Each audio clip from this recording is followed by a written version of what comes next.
Hello and welcome back to study with Saurabh YouTube channel. आज के इस वीडियो में हम साइंस के जो पीवाईक्यू की सीरीज चल रही है, जो भी 2025 में साइंस के क्वेश्चंस पूछे गए हैं उनको हम डिस्कस कर रहे हैं, जो कि आपके आने वाले एग्जामिनेशन के लिए जरूरी है। तो ये उसका पार्ट नंबर 6 है। तो चलिए वीडियो की शुरुआत करते हैं। इससे पहले मैंने पार्ट नंबर जो 5 तक अपलोड किया है वीडियो, और उसमें हमने जो बीपीएससी एएसओ 2025 के जो भी क्वेश्चंस पूछे गए थे उनको डिस्कस किया है। और अब हम जो बीपीएससी एलडीसी मेंस में जो क्वेश्चन पूछा गया है साइंस के, उनको हम यहाँ पे डिस्कस करेंगे। ठीक है। यहाँ पे अराउंड आपको 65 या फिर 64 क्वेश्चंस पूछे गए थे साइंस के। उन सबको हम काफी डिटेल से डिस्कस करेंगे। हर जो क्वेश्चन है, ऑप्शंस हैं, जो भी रिलेटेड फैक्ट्स हैं, वो सबको देखेंगे। तो वीडियो तो लंबा होगा ही, तो मैं इसको 30 बाई 30 करके चलूंगा। पहले में 30 कर लूंगा, बाद वाला में 35 कर लूंगा, ऐसे करके ही मैं इसको कंप्लीट कर दूंगा।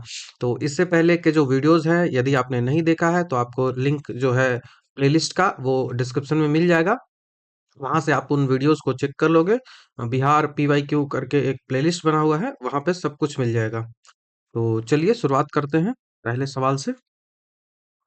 पहला सवाल बोल रहा है हमको कि रेलवे की जो पटरियां होती है वो कर्व कर्व पर झुकी हुई क्यों होती है। जहां पे रेलवे को मोड़ा जाता है तो रेलवे जो है, रेलवे ट्रैक जो है वो बैंक्ड किया जाता है ऑन द कर्व। क्यों ऐसा जरूरी क्यों होता है? तो रेलवे की जो पटरियां होती हैं उनको कर्व पे बैंक किया जाता है, क्योंकि जरूरी होता है ना कि जो अभिकेंद्रीय बल जो होता है ना, जो जो अभिकेंद्रीय बल होता है, सेंट्रिपिटल फोर्स होता है। देखो, कोई भी चीजें इस तरह से चल रही है तो एक सेंटर में फोर्स लगता है, और उस सेंटर में फोर्स को बोलते हैं, ये it is a type of, ये फोर्स है। अभी सेंटर में एक फोर्स लग रहा है। अब इस सेंटर में जो जो फोर्स लग रहा है ना, इसी फोर्स को बोलते हैं सेंट्रीपिटल फोर्स। सेंट्रीपिटल फोर्स, ठीक है। अब इस सेंटर में फोर्स लग रहा है तो अंदर की ओर ये खींचा जाएगा, अंदर की ओर ये खींचेगा खुद को। ऐसे चल रही है ट्रेन, मान लिया ऐसे ट्रेन मुड़ रही है, तो ये क्या हो रहा है, तो यहाँ पे होगा कि यहाँ पे इसका सेंटर होगा और इस सेंटर की ओर इसको ऐसे खींचेगी। फोर्स है तो खींचेगी ट्रेन को। उसको खींचने से रोकने के लिए, वो खींचेगी तो उसको बैलेंस तो करना पड़ेगा, क्योंकि ये फिजिक्स का लॉ है कि वो खींचेगी ही। तो जो अभिकेंद्रीय बल जो है वो ट्रेन के पहियों पर जो रेल द्वारा लगाया गया है ना, वो सामान्य बल के क्षैतिज घटक से प्राप्त होता है। ठीक है। ये होता है बैंक को इसीलिए बैंक किया जाता है, क्योंकि यदि बैंक नहीं किया जाएगा ना तो वो ट्रेन गिर जाएगी, इधर साइड गिर जाएगी, इधर साइड झुक जाएगी। इसी कारण से इसको इधर साइड जो ना, इधर साइड इसको थोड़ा सा बैंक के पास जो है वो बैंड कर दिया जाता है। यही रीजन होता है। तो जब कोई ट्रेन या फिर कोई वाहन, ट्रेन यहाँ लिखा हुआ है, कोई भी आप व्हीकल रख लो, वो मोड़ पर मुड़ती है ना, तो उसे मुड़ने के लिए एक सेंट्रिपिटल फोर्स की आवश्यकता होती है, जो केंद्र की ओर काम करता है। ये सेंटर की ओर काम कर रहा है, ठीक है। और अगर पटरी जो है वो फ्लैट होगी, एक अज्यूम करो कंडीशन, अगर पटरी जो है वो फ्लैट ऐसे होगी, ठीक है, फ्लैट होगी पटरी, तो फ्लैट होने से क्या होगा ना कि अब केवल पहिए और पटरी के बीच फ्रिक्शन ही मिलेगा। पहिए और पटरी के बीच ओनली फ्रिक्शन होगा। जब कभी कभी पर्याप्त ये फ्रिक्शन जो है वो नहीं होगा, और पटरी जो है वो उसको नुकसान पहुंच सकता है। ठीक है। तो ये बैंक इसलिए बनाया जाता है। तो जब जब बाहरी पटरी को थोड़ा सा ऊपर उठा दिया जाता है ना, तो उसी को बैंकिंग कहा जाता है। उसी को बैंकिंग कहा जाता है। तो ट्रेन पर जो लगने वाला नॉर्मल फोर्स होता है ना, वो थोड़ा सा झुक जाता है, और इसी नॉर्मल फोर्स का जो हॉरिजॉन्टल कंपोनेंट होता है ना, वो केंद्र की ओर काम करता है, जो ट्रेन को सुरक्षित रूप से मुड़ने के लिए सेंट्रिपिटल फोर्स देता है। ट्रेन को मुड़ना है तो उसे सेंट्रिपिटल फोर्स तो चाहिए ही। अब जब सेंट्रिपिटल फोर्स उसको चाहिए तो इधर साइड थोड़ा सा मोड़ दो, इधर साइड थोड़ा सा, जैसे इस तरीके से स्लोप बना दो, इधर थोड़ा सा ज्यादा कर दो और इधर थोड़ा सा कम कर दो। होगा क्या इससे? तो बैंकिंग जैसे ही कर दिया जाएगा, तो ट्रेन पर जो कोई भी फोर्स लग रहा है, उस फोर्स के विपरीत में कोई फोर्स तो लगेगा ही, उसको बैलेंस करने के लिए न्यूटन का लॉ है। अब उसी फोर्स को नॉर्मल फोर्स बोला जाता है, उसी फोर्स को नॉर्मल फोर्स कहा जाता है, या फिर नॉर्मल रिएक्शन आप कह लो, नॉर्मल फोर्स कह लो। अब जो नॉर्मल फोर्स जो है वो ट्रेन पर लगेगा तो नॉर्मल फोर्स थोड़ा सा झुका देगा। अब इसी नॉर्मल फोर्स का जो हॉरिजॉन्टल कंपोनेंट होता है ना वो केंद्र की ओर आएगा। अब केंद्र की ओर मुड़ना है तो उसे सेंट्रीपिटल फोर्स तो चाहिए ही। तो ट्रेन को सुरक्षित रूप से मोड़ने के लिए सेंट्रीपिटल फोर्स बहुत ज्यादा जरूरी होता है। तो ऑप्शन नंबर बी यहां से आपको याद रखना है। ये नेसेसरी होता है, centripetal force is obtain from the horizontal component. ये याद रखना है, horizontal component in sine theta it is a normal force. Normal force का हॉरिजॉन्टल कंपोनेंट ये होता है, ठीक है, इन साइन थीटा। नॉर्मल फोर्स का ये होता है, याद रखना है। तो नॉर्मल फोर्स का जो हॉरिजॉन्टल कंपोनेंट होता है of the normal force extended by bye rail on the train wheel. तो ट्रेन का जो व्हील होता है उसके द्वारा ये एक्सटेंड होता है, तो ये याद रखना है। अब बैंकिंग करना है आपको, तो बैंकिंग के लिए, banking it is not SBI bank वाला, ये बैंकिंग जो मोड़ना होता है ना, तो बैंकिंग के लिए जो फॉर्मूला होता है ना वो होता है tan थीटा। tan थीटा बराबर होता है v square r g. V square r g, ये जो है वो अंदर घूमने वाला जो फोर्स होता है ना, बैंकिंग कोन का जो फॉर्मूला होता है ये होता है, ठीक है। अब यहाँ पे जो है वो सुपर रेलिवेंस या फिर कांट वह ऊंचाई है जिससे बाहरी पटरी को उठाया जाता है। ठीक है, बाहरी पटरी को उठाया जाता है तो उसको क्या बोलते हैं, सुपर रेलिवेंट या फिर कैंट उसको बोलते हैं। या तो उसको कैंट कहा जाता है, नहीं तो सुपर रेलिवेशन कहा जाता है, ठीक है। बैंकिंग से पहिए की जो घिसाई है ना वो कम हो जाती है, वियर एंड टियर कम हो जाती है, तो ये इंपॉर्टेंट है। तो ये आपको ध्यान रखना है। बाकी मैं बात करूं तो एक सेंट्रीपिटल फोर्स होता है, एक सेंट्रीफ्यूगल फोर्स होता है। एक सेंट्रीफ्यूगल फोर्स होता है, तो जो सेंट्रीफ्यूगल फोर्स होता है ना वो केंद्र के बाहर की ओर लगता है। सेंट्रीफ्यूगल फोर्स होता है वो केंद्र के बाहर की ओर लगता है, ठीक है, वो बाहर की ओर लगता है। जैसे झूला झूलते हो ना, तो वो देखते हो ना गोल वाला जो झूला होता है उसमें बाहर की ओर आदमी जो है वो फोर्स लगता है, तो बाहर की ओर वो फ्लैट होता दिखता है थोड़ा सा, तो वो इसी सेंट्रीपिटल फोर्स के कारण ही होता है। ये जो सेंट्रीपिटल फोर्स है ना एक स्यूडो फोर्स है, एक आभासी बल है। ये एक स्यूडो फोर्स है, आभासी बल है जो बाहर की ओर महसूस होता है। और बैंकिंग का उद्देश्य जो है वो सेंट्रीपिटल फोर्स पैदा करना है, ठीक है। बैंकिंग का उद्देश्य सीधा सेंट्रीपिटल फोर्स होता है, ना कि सेंट्रीफ्यूगल फोर्स। और ये याद रखना है कि जो सेंट्रीफ्यूगल फोर्स होता है ना वो ऐसा नहीं है कि इस सेंट्रीफ्यूगल फोर्स जो सेंट्रीपिटल फोर्स है उसका ये रिएक्शन है न्यूटन लॉ के अकॉर्डिंग। नहीं, वो नहीं है, ये एक स्यूडो फोर्स है बस, और कुछ नहीं है। बस इतना ही आपको याद रखना है।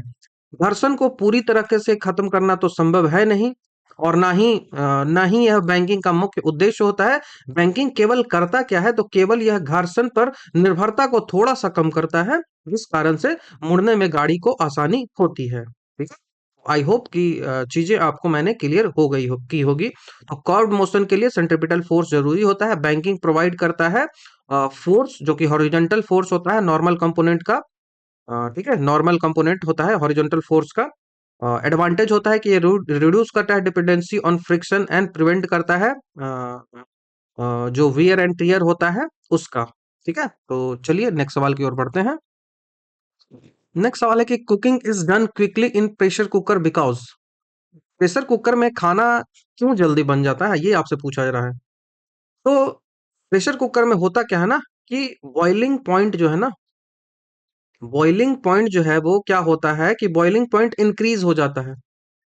बॉइलिंग पॉइंट इंक्रीज हो जाता है। आप नॉर्मल खाना बनाते हो ना, तो नॉर्मल में मान लो कि 100 डिग्री सेल्सियस पर पानी बॉईल कर रहा है, तो जैसे ही आप प्रेशर कुकर में बनाओगे ना तो वहां पे बॉईल करने के लिए 120 डिग्री सेल्सियस चाहिए। तो इससे क्या होगा, 20 डिग्री टेम्परेचर बढ़ाना, 20 डिग्री हीट बढ़ाना, तो इससे होता है कि वो जल्दी खौल जाएगा, ठीक है। तो सामान्य जो एटमॉस्फेरिक प्रेशर पर जल जो है वो 100 डिग्री में खोल जाता है। लेकिन जब प्रेशर कुकर की बात करें तो प्रेशर कुकर के अंदर स्टीम जो है वो होता है। अब स्टीम के कारण इसका जो अंदर जो प्रेशर है ना वो प्रेशर बढ़ जाता है। प्रेशर बढ़ने के कारण दबाव जब बढ़ता है ना तो बॉइलिंग पॉइंट है वो बढ़ जाता है। अब कुकर के अंदर का पानी लगभग 120 से 125 डिग्री सेल्सियस पर उपजता है, उबलता है, बॉईल होता है 120 से 125 डिग्री सेल्सियस पर। अब इसी कारण तो खाना जल्दी पक जाता है ना। जब उच्च तापमान पर भोजन के मॉलिक्यूल्स होते हैं वो तेजी से टूट जाते हैं और खाना जल्दी पच जाता है, पक जाता है। तो ये आपको ध्यान होना चाहिए। ठीक है। तो कुकर जो खाना जल्दी पचता है, ये तो कौन सा आंसर हो जाएगा? तो आपका ऑप्शन नंबर बी हो जाएगा कि boiling point of the water increase हो जाता है। ऑप्शन नंबर बी यहाँ से आपका आंसर बनेगा, बॉइलिंग पॉइंट जो है वो इंक्रीज हो जाता है। अब देखो, और जो ऑप्शन ए और ऑप्शन सी दिया हुआ है वो दोनों गलत है कि high pressure cooker cooked food at 100 degree Celsius. No, वो तो 125 के आसपास करता है। हम बात करें और कुछ फैक्ट्स की, तो हाई ऑल्टीट्यूड पे जैसे ही आप जाते हो, जैसे पहाड़ियों पर जाकर आप खाना बनाते हो, तो वहां पे होता क्या है, तो वहां पे वायुमंडलीय दाब न है, जो एटमॉस्फेरिक प्रेशर है ना, वो ऊपर जाने के साथ कम हो जाता है। जब एटमॉस्फेरिक प्रेशर कम हो जाता है, तो पहले जो खौलता था पानी वो 100 डिग्री सेल्सियस पे खौलता था, लेकिन अब क्या होगा ना कि वो 100 डिग्री ना करके 90 डिग्री पे ही खौल जाएगा, पहले ही खौल जाएगा, जिस कारण से जो पहाड़ियों पर जाके खाना बनाते हो ना, तो वहां देर लगती है खाना बनाने में। ठीक है, खाना बनाने में वहां देर लगती है। उसके बाद आपको याद रखना है कि भाप जो होता है ना और स्टीम होता है, भाप जो है ना, भाप से उबलते पानी की तुलना में अधिक ऊर्जा मिलती है, तो लेटेंट हीट होता है भाप के पास, तो ये आपको ध्यान रखना हो। तो यदि यह जो कुकर जो होता है ना, कुकर में आप देख रहे होगा एक सेफ्टी वाल्व लगाया जाता है, एक फ्यूजिबल अलाव है उसका, ये सेफ्टी वाल्व बना होता है, तो उसी से ये जो है वो लाया जाता है, तो आपको ये ध्यान होना चाहिए, बहुत इंपॉर्टेंट क्वेश्चन है। कैसे क्या चीज होता है आपको ध्यान होना चाहिए। नेक्स्ट सवाल की ओर बढ़ते हैं। नेक्स्ट सवाल पूछा जा रहा है कि एक लड़की है, एक युवा लड़की है, वो अपने नेल्स की शक्ति को, उसका जो लेंस है, उसका पावर को वो 50 डायोप्टर से 60 डायोप्टर के बीच जो है वो समायोजित करती है। A girl can adjust the power of her lens between 50 dioptre to 60 dioptre. उसके बाद आपसे पूछा जा रहा है 50 से 60 के बीच वो एडजस्ट कर सकती है अपने लेंस को, तो उसका दूर बिंदु जो है वो अनंत है। उसका जो दूर बिंदु है, हर फार पॉइंट इज इनफाइनाइट, वो इनफाइनाइट तक देख रही है, ठीक है। और उसकी रेटिना और नेत्र के बीच की दूरी क्या होगी, तो वो पूछ रहा है कि उसकी रेटिना जो होती है, रेटिना और उसी के साथ साथ आई लेंस है, इनके बीच की दूरी आपसे पूछा जा रहा है। इनके बीच की दूरी आपसे पूछा जा रहा है, तो आपको ये आपको निकालना है। तो इसके लिए फॉर्मूलेज होते हैं, उनको देखो।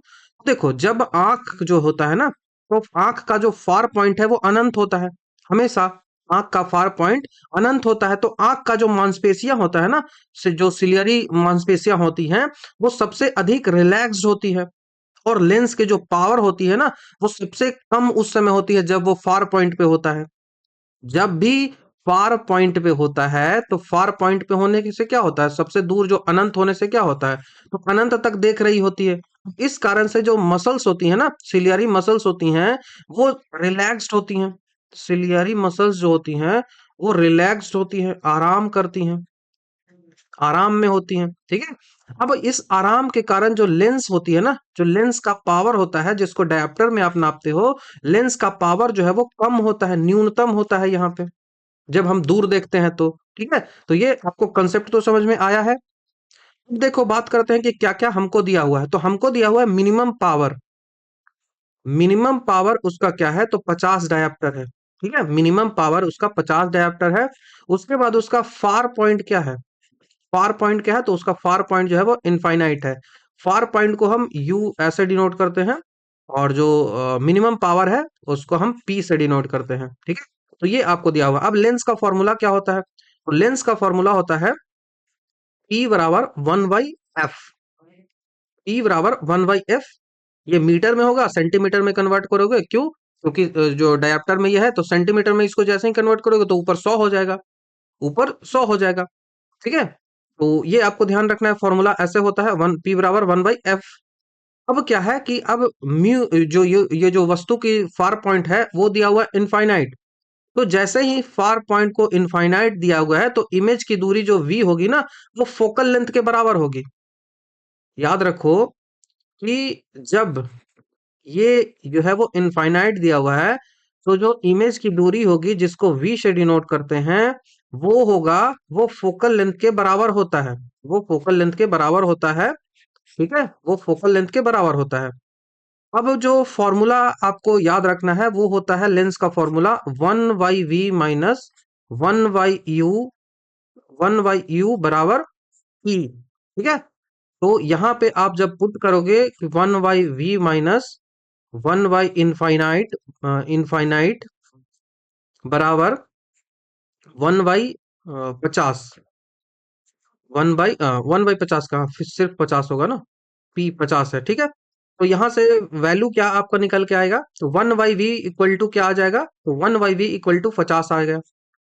1/v इक्वल टू 50, तो यहाँ से v इक्वल टू जो है वो 50, v equal to 1/50 metre, v equal to 1/50 metre, 1/50 metre, तो ये 100 बाई 50 सेंटीमीटर होगा। 100 बाई 50 सेंटीमीटर होगा, तो ये जो है वो 2 सेंटीमीटर आएगा। तो आंख और लेंस के रेटिना के बीच की जो इमेज की दूरी होगी वो v होगी, और v जो है वो 2 सेंटीमीटर होगा। तो ऑप्शन नंबर ए हमारा यहाँ से आंसर बनेगा, जो है वो 2 सेंटीमीटर। तो आपको ये याद होना चाहिए, 2 सेंटीमीटर। ठीक है। तो एकोमोडेशन आपको पता है कि पावर ऑफ एकोमोडेशन क्या होता है, तो आंख अपनी फोकल लेंथ को हमेशा बदलती रहती है, उसी को पावर ऑफ एकोमोडेशन कहते हैं। लीस्ट डिस्टेंस विजन जो हमारा होता है वो 25 सेंटीमीटर का होता है। यूनिट ऑफ पावर जो होता है वो डायप्टर होता है। ठीक है, डायप्टर होता है। और आपको मैं बोलूं कि आई बॉल का व्यास कितना होता है, आई बॉल का व्यास कितना होता है, तो मैंने ऑलरेडी आपको बताया है, ये 2.3 से लेकर 2.5 के आसपास होता है। ये आई बॉल का व्यास जो है वो एसआई में पूछा गया है, याद रखिएगा, बहुत इंपॉर्टेंट क्वेश्चन है। और 20 mm के आसपास जो है वो लेंस का व्यास होता है, ये भी पूछा गया है, 24 mm के आसपास। तो चलिए नेक्स्ट सवाल की ओर बढ़ते हैं। नेक्स्ट सवाल पूछ रहा है कि black hole are celestial body governed by a strong. Black hole जो होता है उसमें क्या होता है, तो स्ट्रॉन्ग ग्रेविटेशनल फोर्स होता है। स्ट्रॉन्ग ग्रेविटेशनल फोर्स होता है, बहुत आसान सा सवाल है। ब्लैक होल जो है वो अंतरिक्ष में एक ऐसा जगह होता है जहां पे ग्रेविटेशनल फोर्स जो है वो सबसे ज्यादा होता है, और यह लाइट को भी अपने से बाहर नहीं निकालने देता है। समझो कितना ज्यादा जो ग्रेविटेशनल फोर्स इसके पास होगा। जब कोई वस्तु, जैसे विशाल तारा, कोई बहुत विशाल तारा, बहुत बिग जो है वो स्टार, बहुत बिग स्टार है, इसका जो है वो लाइफ यदि खत्म होता है, तो इस लाइफ के खत्म होने से ना, इसके जीवन के अंत होने पर ही केंद्र की ओर ये सिमटता जाता है, कोलैप्स करता जाता है सेंटर की ओर, और इस कारण से ब्लैक होल का फॉर्मेशन जो है वो होता है। ठीक है। ब्लैक होल जो होता है इसके अंदर इनफाइनाइट डेंसिटी वाला एक बिंदु होता है। इनफाइनाइट डेंसिटी इसके अंदर एक बिंदु होता है, ग्रेविटेशनल बहुत ज्यादा होता है, तो ये आपको ध्यान रखना चाहिए। उसके बाद इवेंट होरिजोन की बात करें, इवेंट होरिजोन की बात करें, तो इवेंट होरिजोन क्या होता है, तो इवेंट होरिजोन एक ऐसा सीमा है जिसके पार जाने पर कुछ भी वापस नहीं आ सकता। तो एक वह सीमा जिसके पार जाने पर कुछ भी वापस नहीं आ सकता, रिटर्न नहीं हो सकता, रिटर्न पॉसिबल नहीं है, उसको इवेंट होरिजोन कहते हैं, इवेंट होरिजोन कहते हैं। ठीक है। चंद्रशेखर लिमिट के बारे में आपको पता है, एस चंद्रशेखर लिमिट है, वो 1.44 सोलर मास होता है। चंद्रशेखर लिमिट आपको याद होना चाहिए, 1.44 सोलर मास, सोलर मास होता है। तो तारे के ब्लैक होल बनने की जो पावर है ना, उसके बारे में ये बताता है। ठीक है। और ब्लैक होल जो है वो उसकी पहली फोटो जो है वो ली गई थी M87 का, जो 2019 में ली गई थी। तो ये आपको ध्यान रखना है। बाकी कॉस्मिक फोर्स की बात करें तो ये एक नॉर्मल शब्द है, ऐसा कोई फोर्स होता नहीं है। इलेक्ट्रिक फोर्स आपको पता है कि ब्लैक होल का जो मुख्य जो गुण होता है वो मास है, चार्ज नहीं। तो ये आपको ध्यान रखना है। नेक्स्ट सवाल की ओर बढ़ते हैं। ठीक है। नेक्स्ट सवाल है कि which of the following changes in atmospheric pressure is inactive of cyclone storm. तो वायुमंडलीय दाब में निम्नलिखित में से कौन सा परिवर्तन जो है वो चक्रवाती तूफान का सूचक है। चक्रवाती तूफान का सूचक है। वायुमंडलीय में क्या होता है, बैरोमीटर आप देखते हो, तो बैरोमीटर की रीडिंग में क्या होता है, तो वायुमंडलीय दाब मापने के लिए जो बैरोमीटर आपको यूज करते हो, उसमें अगर सडन फॉल होगा, अचानक से उसमें गिरावट आएगी ना, तो सडन फॉल ये दिखाता है। सडन फॉल जो है वो, अगर सडन फॉल हो रहा है, इसका सीधा सा मतलब है कि वहां लो प्रेशर क्षेत्र बन रहा है, और लो प्रेशर क्षेत्र जैसे ही बनेगा, तो लो प्रेशर क्षेत्र ऐसे बन गया, तो जितना भी हाई प्रेशर का क्षेत्र होगा, वहां से हाई प्रेशर जो हवाएं हैं वो यहाँ आएगी, और हवाएं जो है वो कोरियोलिस बल के कारण ऐसे ऐसे ऐसे ऐसे अंदर की ओर चलेंगी, ऐसे ऐसे हवाएं आती हैं, तो इस कारण से इसी को साइक्लोन जो है वो कहा जाता है। है। तो आसपास की हवाएं जो है वो कम दाब को भरने के लिए तेजी से आती हैं, और इसे ही साइक्लोन बोल लो, तूफान बोल लो, चक्रवात बोल लो, जो भी कह लो, वो यही होता है। ठीक है। हाँ, यह जो है वो बारिश होने का संकेत कब देता है, तो जब बैरोमीटर में ग्रेजुअल फॉल हो। ठीक है। एकदम ग्रेजुअली फॉल हो रहा है तो वो रेन का संकेत देता है। उसके बाद बैरोमीटर का जो आविष्कारक है वो टोरिसेली है। बैरोमीटर का किसने इन्वेंट किया था? तो टोरी सेली ने बैरोमीटर को इन्वेंट किया था। याद रखना है, यूनिट इसका पास्कल होता है या फिर बार कह लो। ठीक है। तो ये आपको ध्यान रखना है। बाकी सडन रेज जब भी होगा, तो सडन रेज का मतलब होता है कि मौसम जो है वो अक्सर मौसम को अचानक स्थिर या फिर ठंड बढ़ने का संकेत होता है सडन रेज। और ग्रेजुअल रेज जो है वो फेयर वेदर को दिखाता है। ग्रेजुअल रेज यदि होगा तो वो फेयर वेदर को दिखाता है, और ग्रेजुअल फॉल यदि होगा तो वो रेन को दिखाता है कि रेन होने वाला है, बारिश होने वाली है। तो आई होप कि चीजें आपको यहाँ से क्लियर हुई होंगी। नेक्स्ट सवाल की ओर बढ़ते हैं। The energy released by a modern day nuclear missile is governed by।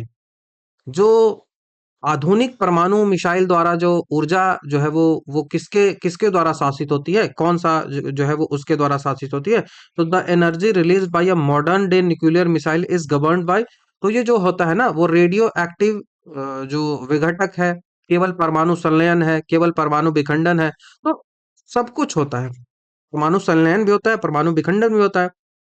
तो आजकल के जो मॉडर्न मिसाइल्स होते हैं ना, वो आधुनिक परमाणु जो होता है ना, वो मिसाइल अक्सर थर्मोन्यूक्लियर वेपन होते हैं। हाइड्रोजन बम जैसे देख लो, थर्मोन्यूक्लियर वेपन होते हैं। इसमें टू स्टेजेज होते हैं। इसमें सबसे पहले तो न्यूक्लियर फिजन होगा। जो ये फिजन किस लिए है? ताकि आगे चल के न्यूक्लियर फिजन फ्यूजन हो सके। देखो, न्यूक्लियर फिजन होगा, सबसे पहले विखंडन होगा। न्यूक्लियर फिजन होगा। अब इसी न्यूक्लियर फिजन जो है ना, ये क्या करेगा, तो न्यूक्लियर फ्यूजन को ट्रिगर करेगा। क्योंकि फ्यूजन के लिए बहुत ज्यादा टेम्परेचर चाहिए होता है, 1000 डिग्री के आसपास टेम्परेचर चाहिए होता है। तो वहां पे ना टेम्परेचर को बढ़ाना है, और ये टेम्परेचर तभी बढ़ सकता है जब न्यूक्लियर फिजन होगा। पहले न्यूक्लियर फिजन होता है, तब जाके न्यूक्लियर फ्यूजन होता है। बहुत ज्यादा टेम्परेचर जो है वो पैदा होती है, तो जाके ये प्रक्रिया जो है वो शुरू होती है। तो इस कारण से फिजन और फ्यूजन दोनों को रखो आप आंसर में। तो केवल वाला तो आंसर होगा नहीं। तो option number D, more than one, जो है वो इसका आंसर हो जाएगा। तो आई होप कि चीजें आपको क्लियर हुई होगी। बाकी फिजन की बात करें तो यूरेनियम 235 या फिर प्लूटोनियम 239 को टूटकर एटॉमिक बम प्रिंसिपल में हम इसको यूज करते हैं। फ्यूजन की बात करें तो हाइड्रोजन के आइसोटोप्स ड्यूटेरियम और ट्रिटियम है, उसका जुड़ना होता है। और बाकी father of hydrogen bomb Edward Teller है। Father of hydrogen bomb Edward Teller है। आपसे पूछा जाए कि एटम बम है वो किस पे डिपेंड करता है, तो वो फिजन पे डिपेंड करता है ओनली। यहीं आपसे पूछा जाए कि हाइड्रोजन बम जो है वो किस पे डिपेंड करता है, तो हाइड्रोजन बम जो है वो फिजन और फ्यूजन दोनों पे डिपेंड करता है। ठीक है। जो एटॉमिक बम है उसको ओपेनहाइमर ने खोजा था मैनहट्टन प्रोजेक्ट में, और जो हाइड्रोजन बम है उसको एडवर्ड टेलर ने बनाया था, एडवर्ड टेलर ने। ठीक है। तो ये ध्यान आपको रखना है। बाकी मैं बता देता हूँ जो भी न्यूक्लियर जो परमाणु जो न्यूक्लियर जो मिसाइल्स होती हैं, न्यूक्लियर फिजन फ्यूजन जो होता है ना, इसके बारे में थोड़ा सा मैं आपको बता देता हूँ। तो परमाणु रिएक्टर के बारे में मैं आपको बताता हूँ। सवाल यहाँ से पूछे जाते हैं, इस कारण से जरूरी है। तो आपको पढ़ना है न्यूक्लियर रिएक्टर। पहली बात तो न्यूक्लियर रिएक्टर है क्या? तो जो न्यूक्लियर रिएक्टर है, एक मशीन होता है जिसमें कंट्रोल्ड वे में, नियंत्रित वे में न्यूक्लियर फिजन है वो, उसका जो चेन रिएक्शन है वो कराई जाती है। इसका उद्देश्य होता है कि इससे हीट जो है वो निकाला जा सके, और उस हीट से जो है वो भाप को, पानी को खौलाया जा सके, और उससे जो स्टीम है उसको बनाया जा सके, और उस स्टीम जो है ना, उस स्टीम से इलेक्ट्रिसिटी को पैदा किया जा सके। तो मेन उद्देश्य होता है इलेक्ट्रिसिटी को बनाना। ये जो है वो काम करता है किस प्रिंसिपल पे, तो कंट्रोल्ड न्यूक्लियर फिजन पे काम करता है। ठीक है। अब ध्यान ये रखना है कि परमाणु बम जो है, एटॉमिक बम जो है वो अनियंत्रित विखंडन पर आधारित होता है। एटॉमिक बम जो है वो अनियंत्रित विखंडन पर आधारित होता है। लेकिन जब भी हम न्यूक्लियर रिएक्टर बिजली के लिए यूज करते हैं तो वो उसको कंट्रोल्ड रखना पड़ता है। ठीक है, उसको कंट्रोल्ड रखना पड़ता है। अब न्यूक्लियर जो रिएक्टर है, न्यूक्लियर रिएक्टर में सबसे पहले बात करें कि इसके कंपोनेंट्स कौन कौन से हैं, तो सबसे पहले तो आपको फ्यूल चाहिए। इसके फ्यूल के रूप में आप क्या यूज करते हो? पहला सवाल तो यही हो जाएगा। पहला सवाल आएगा फ्यूल, तो फ्यूल के रूप में आप या तो यूरेनियम 235 यूज कर लो, या तो आप प्लूटोनियम 239 यूज कर लो, यूरेनियम 235 या फिर प्लूटोनियम 239। लेकिन आजकल भारत में थोरियम यूज होता है। भारत में मोनोजाइट जो बालू है उसमें थोरियम मिलता है, सबसे ज्यादा भारत में थोरियम है। तो भारत में थोरियम जो है उसको यूज किया जाता है और जिसका उपयोग भविष्य के रिएक्टरों में किया जाएगा। तो ये बहुत इंपॉर्टेंट है। तो फ्यूल आपने देख लिया। दूसरा इसका जो कंसेप्ट आता है, दूसरा इसका जो कंपोनेंट आता है, दूसरा कंपोनेंट होता है उसको मॉडरेटर बोलते हैं। उसको मॉडरेटर बोला जाता है। मॉडरेटर मतलब मंदक उसको कहा जाता है, मंदक। मॉडरेटर का क्या काम है? तो मॉडरेटर का काम होता है ना कि न्यूट्रॉन जो डिवाइड हो रहा है ना, उस न्यूट्रॉन को जो डिवाइड हो रहा है, जो कि बार बार डिवाइड हो रहा है ताकि चेन रिएक्शन बन जाता है, तो न्यूट्रॉन की ये स्पीड को कम करता है, स्लो डाउन करता है, स्लो डाउन करता है, जिससे जो है वो तेज न्यूट्रॉन विखंडन नहीं हो पाता है। इसलिए उन्हें धीमा करना बहुत ज्यादा जरूरी होता है ताकि चेन रिएक्शन बहुत तेज ना हो जाए। अब इस मॉडरेटर के रूप में किस किस चीज को यूज किया जाता है? पहला आप याद रखो, इस मॉडरेटर के रूप में D2O को यूज करेंगे। ठीक है, हैवी वाटर को यूज करेंगे, जो कि बेस्ट आप कह सकते हो कि बेस्ट मंदक के रूप में काम करता है, बेस्ट मॉडरेटर के रूप में काम करता है। दूसरा आप ग्रेफाइट को यूज कर सकते हो। ग्रेफाइट को आप यूज कर सकते हो। ठीक है। उसके बाद आप तीसरे नंबर पे साधारण जो नॉर्मल वाटर होता है ना, नॉर्मल वाटर जो होता है H2O जो होता है, उसको भी आप यूज कर सकते हो। बाकी सबसे बेस्ट D2O होता है, देन ग्रेफाइट, तब जाके नॉर्मल वाटर। तो पहला आपको समझ में आ गया, दो कंपोनेंट मैंने समझाया। तीसरा कंपोनेंट की बात करते हैं कि तीसरा कंपोनेंट इसका क्या होता है। तो इसका तीसरा जो कंपोनेंट होता है उसको बोलते हैं controlled rod. Controlled control rod. अब इस कंट्रोल्ड रॉड का मीनिंग आखिर क्या हुआ? कंट्रोल रॉड का मीनिंग हुआ कि ये जो है ना, जो न्यूट्रॉन को आपने स्पीड तो उसका कम किया है मॉडरेटर डालकर, न्यूट्रॉन का जो डिवाइड का स्पीड है उसको तो आपने कम किया है, लेकिन जो 3 इलेक्ट्रॉन एक बार में बन जा रहे हैं, 3 न्यूट्रॉन एक बार में बन जा रहे हैं, ऐसे 3 न्यूट्रॉन बन रहा है, तो ये फिर से 3 में डिवाइड होता है, ये फिर से 3 में डिवाइड होता है, ये फिर से 3 में डिवाइड होता है, और ये जो है ना फिर से 3 में डिवाइड होता है, ये जो है वो फिर से 3 में डिवाइड होता है। तो इसको कंट्रोल करना जरूरी है, इसको कंट्रोल करना जरूरी है, और इसी के कंट्रोल के लिए कंट्रोल रॉड है वो यूज किया जाता है। तो ये क्या करता है कि एक्स्ट्रा जो 2 न्यूट्रॉन होते हैं ना उनको अपने पास रख लेना है ताकि रिएक्शन को कंट्रोल रखा जा सके। ठीक है, इसे अंदर बाहर करके रिएक्टर को बंद, रिएक्टर को चालू, ये सब किया जाता है। अब इसको इसमें यूज क्या करते हैं? तो इसमें दो चीजें यूज करते हैं। पहला तो आप इसमें कैडमियम का रॉड यूज कर सकते हो, कैडमियम रॉड यूज कर सकते हो। और दूसरा जो इसमें यूज होता है वो बोरोन का रॉड यूज होता है, बोरोन रॉड। तो ये तीसरा हो गया, मंदक वाला हो गया, कंट्रोल रॉड हो गया। उसके बाद एक और इसमें कंपोनेंट यूज होता है, वो चौथा कंपोनेंट होता है और उसका नाम होता है कूलेंट। ठंडा भी तो करना पड़ेगा ना, कूलेंट। कूलेंट के रूप में आखिर किसको यूज करते हैं? ये भी सवाल बहुत अच्छा है। तो कूलेंट जो है ना, वो रिएक्शन में जो भी हीट जो है वो उसको बाहर निकाल निकाल कर पानी तक पहुंचाता है ताकि भाप जो है वो बन सके। कूलेंट जो है वो क्या करता है, रिएक्टर में जो भी हीट होता है ना, हीट होता है उसको उसको जो है वो हीट को निकालता है और पानी तक उस हीट को लेके जाता है। कहाँ लेके जाता है? तो H2O तक लेके जाता है, पानी तक लेके जाता है, ताकि इससे जो है वो क्या जनरेट हो सके, तो इससे स्टीम जनरेट हो सके, भाप जनरेट हो सके। अब इस कूलेंट के रूप में हम यूज किसको करते हैं? तो यहाँ पे लिक्विड सोडियम को करते हैं, द्रवित सोडियम को कहते हैं, लिक्विड सोडियम। लिक्विड सोडियम को यहाँ पे यूज कर सकते हैं, या फिर आप यहाँ पे पहला ये हो गया, दूसरा D2O को यूज कर सकते हैं, भारी जल को यूज कर सकते हैं, या फिर तीसरा आप H2O को यूज कर सकते हैं, नॉर्मल वाटर को यूज कर सकते हैं। ठीक है, तो न्यूक्लियर रिएक्टर के बारे में आपने समझ लिया। अब भारत में हम बात करें कि न्यूक्लियर पावर का इंडिया में क्या सीन रहा है, तो इसको मैं मिटाता हूँ, स्क्रीनशॉट ले लीजिएगा। भारत में, इंडिया में न्यूक्लियर रिएक्टर के सीन की बात करें तो भारत में न्यूक्लियर रिएक्टर के जो फादर हैं वो कहे जाते हैं होमी जहांगीर भाभा। ठीक है, भाभा एटॉमिक रिसर्च सेंटर है। पहला रिएक्टर जो भारत में बनाया गया था, वो बनाया गया था 1956 में। ट्रॉम्बे मुंबई है, वहां पे अप्सरा लगाया गया था पहला रिएक्टर। इससे पहले मैं बता दूं कि भारत में जो इसके लिए प्रोग्राम स्टार्ट किया गया था, पहली बार 1948 में स्टार्ट किया गया था। बाकी अप्सरा जो है वो कहाँ लगाया गया था? ट्रॉम्बे बॉम्बे में लगाया गया था। और कब लगाया गया था? तो 1956 में लगाया गया था। ठीक है। यह ना केवल भारत का बल्कि एशिया का पहला रिएक्टर था। और भारत का पहला परमाणु पावर प्लांट जो है वो विद्युत संयंत्र है, वो कहाँ लगा था? तो पहला विद्युत संयंत्र जो है वो तारापुर महाराष्ट्र में ही लगा था। तारापुर महाराष्ट्र में ही लगा था। किसकी हेल्प से लगा था? तो अमेरिका, यूएसए की हेल्प से लगा था। कब लगा था? तो 1969 में लगा था, जब इसरो को एस्टेब्लिश किया गया था। भारत के सभी जो न्यूक्लियर प्लांट है वो nuclear power corporation of India के द्वारा जो है वो संचालित किए जाते हैं। वैसे भारत में कुछ न्यूक्लियर प्लांट्स हैं, उनका मैं बता दूं तो तारापुर जो है वो सबसे पुराना है, महाराष्ट्र में है। रावत भाटा राजस्थान में है, कोटा में। कुटानकुलम जो है वो तमिलनाडु में है, जो कि रूस की मदद से बना है और सबसे बड़ा अभी हो गया है। कलपक्कम की बात करें तो ये तमिलनाडु है, और कलपक्कम एक ऐसा है जो स्वदेशी हमारा रिएक्टर है, स्वदेशी। ठीक है। कैगा जो है वो कर्नाटक में है, काकरापार जो है वो गुजरात में है, नरौरा जो है वो उत्तर प्रदेश में है। ठीक है। बाकी हाइड्रोजन की बात करें तो परमाणु ऊर्जा में हाइड्रोजन जो है वो, हाइड्रोजन के आइसोटोप जो होते हैं वो यूज किए जाते हैं।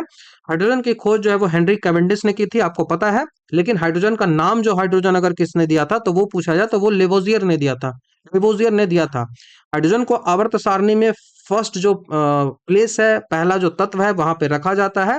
इसे आवारा मेटल एलिमेंट कहते हैं, क्योंकि ये इसका जो पोजीशन फिक्स है ही नहीं कि आप इसको फिक्स एक जगह पे रख सकते हो, क्योंकि इसका फिक्स होता ही नहीं पोजीशन। यह धातु अधातु दोनों की तरह व्यवहार करता है, इसीलिए इसको जो आवारा एलिमेंट है, रोग एलिमेंट है, वो कहा जाता है। ब्रह्मांड में सबसे ज्यादा प्रचुर मात्रा में सबसे ज्यादा एबंडेंट कौन सा पाया जाता है? तो वो हाइड्रोजन ही होता है, क्योंकि तारा सूर्य सब कुछ में पाया जाता है। तो यूनिवर्स में हाइड्रोजन, लेकिन एटमॉस्फेयर में नाइट्रोजन।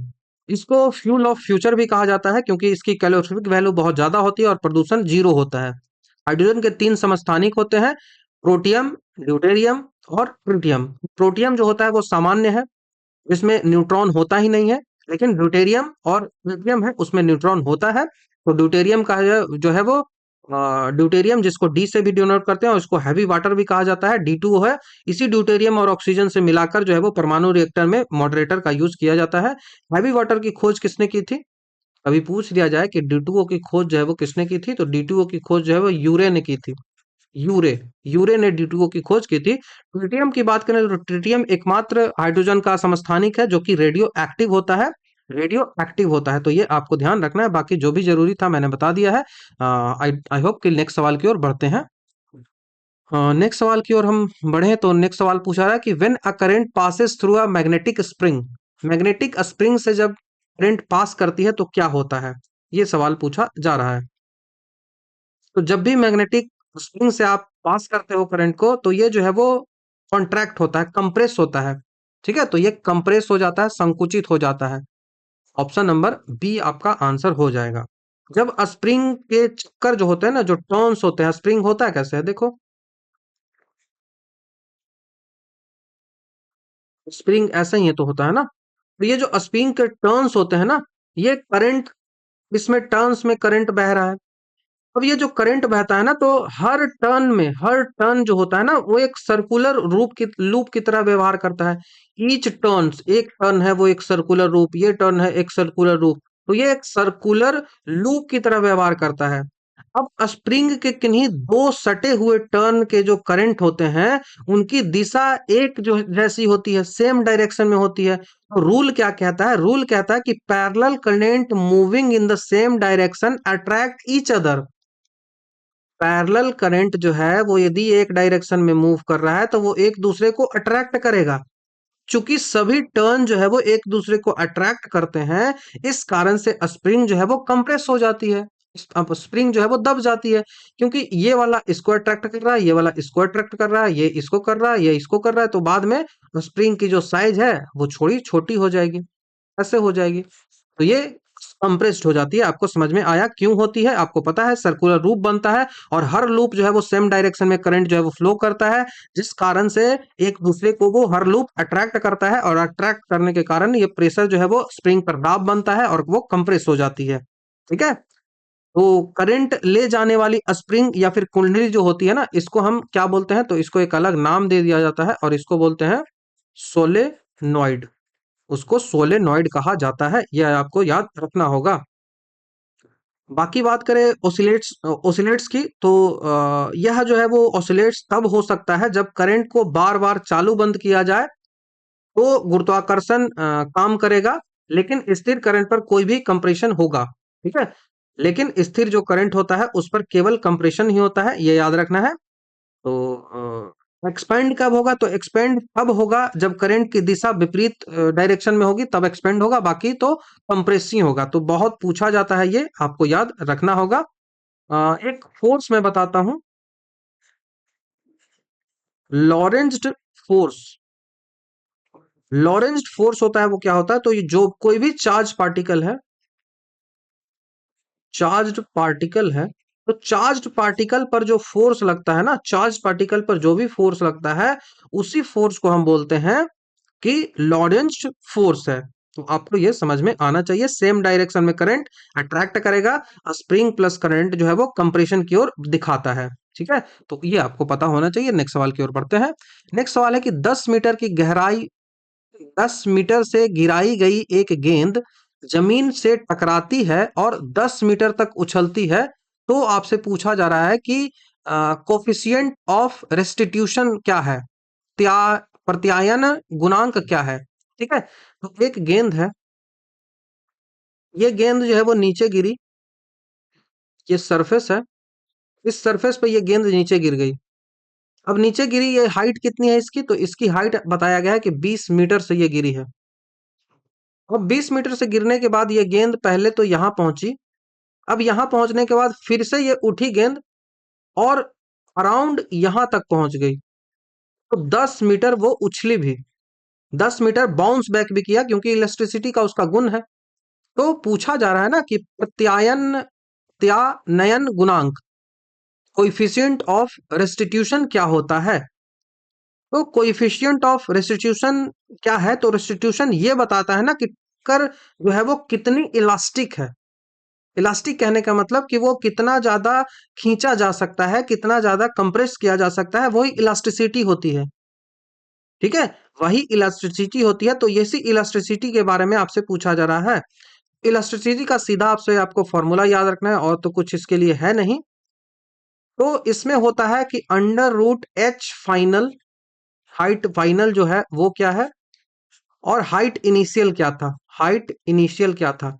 तो अपना जो अंडर रूट में जाएगा, आपका हाइट फाइनल क्या है? तो फाइनल हाइट जो है वो 10 है, इनिशियल हाइट कितना था? 20 है। 20 से हमने गिराया है और 10 वो उछला है, बाउंस बैक किया है। इससे क्या निकलेगा? इससे आपको निकलेगा 0.5 रूट में, रूट 0.5 आपको निकलेगा, और रूट 0.5 को यदि आप इसका वैल्यू निकालोगे तो अराउंड 0.077 आएगा, 0.707 आएगा। तो यही इसका आंसर होगा।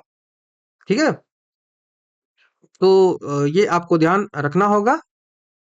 अब ये याद रखना कि आखिर किस कंडीशन में ये एक हो सकता है। एक कब होगा? जो ऑप्शन नंबर ए दिया हो ना, तो एक कब होगा? तो एक तब होगा ना जब 20 गिराया और ऊपर भी 20 उछल जाती, अभी तो यहाँ एक होगा ना, यहाँ भी 20 होता, यहाँ भी 20 होता, एक आ जाता। ठीक है, तो परफेक्ट अब होता, तो उसको परफेक्टली इलास्टिक कोलिजन कहा जाता है, जब एक हो जाता है तो परफेक्टली इलास्टिक कोलिजन होता है। तो ये आपको ध्यान रखना होगा। तो स्क्वायर रूट होता है, यही याद रखना है। इलास्टिक, परफेक्टली इलास्टिक के लिए 1 होता है, और जो जीरो यदि आ जाए इसका वैल्यू, इसका वैल्यू यदि जीरो आ जाता है, तो जीरो जब भी आएगा तो वो कहलाएगा परफेक्टली इन इलास्टिक। अब गिराया और वो ऊपर गया ही नहीं, तो जीरो हो गया इनिशियल वैल्यू। तो जीरो में जब किसी से भी भाग करोगे तो क्या होगा? जीरो होगा। जीरो में किसी से भी भाग करोगे तो वो जीरो ही होता है। तो ये आपको समझ में आना चाहिए। मैंने 3 कंडीशन था, तीनों को आपको बता दिया है। ठीक है, नेक्स्ट सवाल की ओर बढ़ते हैं। नेक्स्ट सवाल है कि मंगल की सतह से जो पलायन वेग है वो लगभग है, मंगल का जो सतह है मंगल का जो सरफेस है, मार्स का जो सरफेस है, वहां से उसका पलायन वेग पूछा जा रहा है, उसकी एस्केप वेलोसिटी पूछी जा रही है। और आपको बता दिया गया है कि मास इसका कितना है, तो मास इतना है, और इसकी त्रिज्या कितनी है, तो त्रिज्या इतनी है। अब आप कैसे निकाल सकते हो? आपको जब ग्रेविटेशन आप पढ़ोगे ना, तो वहीं पे इसका फॉर्मूला लिखा निकाला जाता है, एस्केप वेलोसिटी का फॉर्मूला वहां पे पढ़ा जाता है। और वो एस्केप वेलोसिटी का फॉर्मूला क्या होता है? तो एस्केप वेलोसिटी का फॉर्मूला होता है under root 2 g m/r। 2 g m/r ये फॉर्मूला निकाला जाता है, जो ग्रेविटेशनल का फॉर्मूला होता है। और जो ये g और g का फॉर्मूला है ना, उन दोनों को फ्यूज करके ये फॉर्मूला जो है वो निकाला जाता है। इतना डिटेल में हमको नहीं जाना है, बस फॉर्मूला लिख लो। अब यहाँ पे जो बड़ा वाला जी है, बड़ा वाला जी का वैल्यू क्या है? तो बड़ा वाला जी का वैल्यू आपको वैसे भी रटा हुआ होना चाहिए, 6.67 इंटू 10⁻⁻11।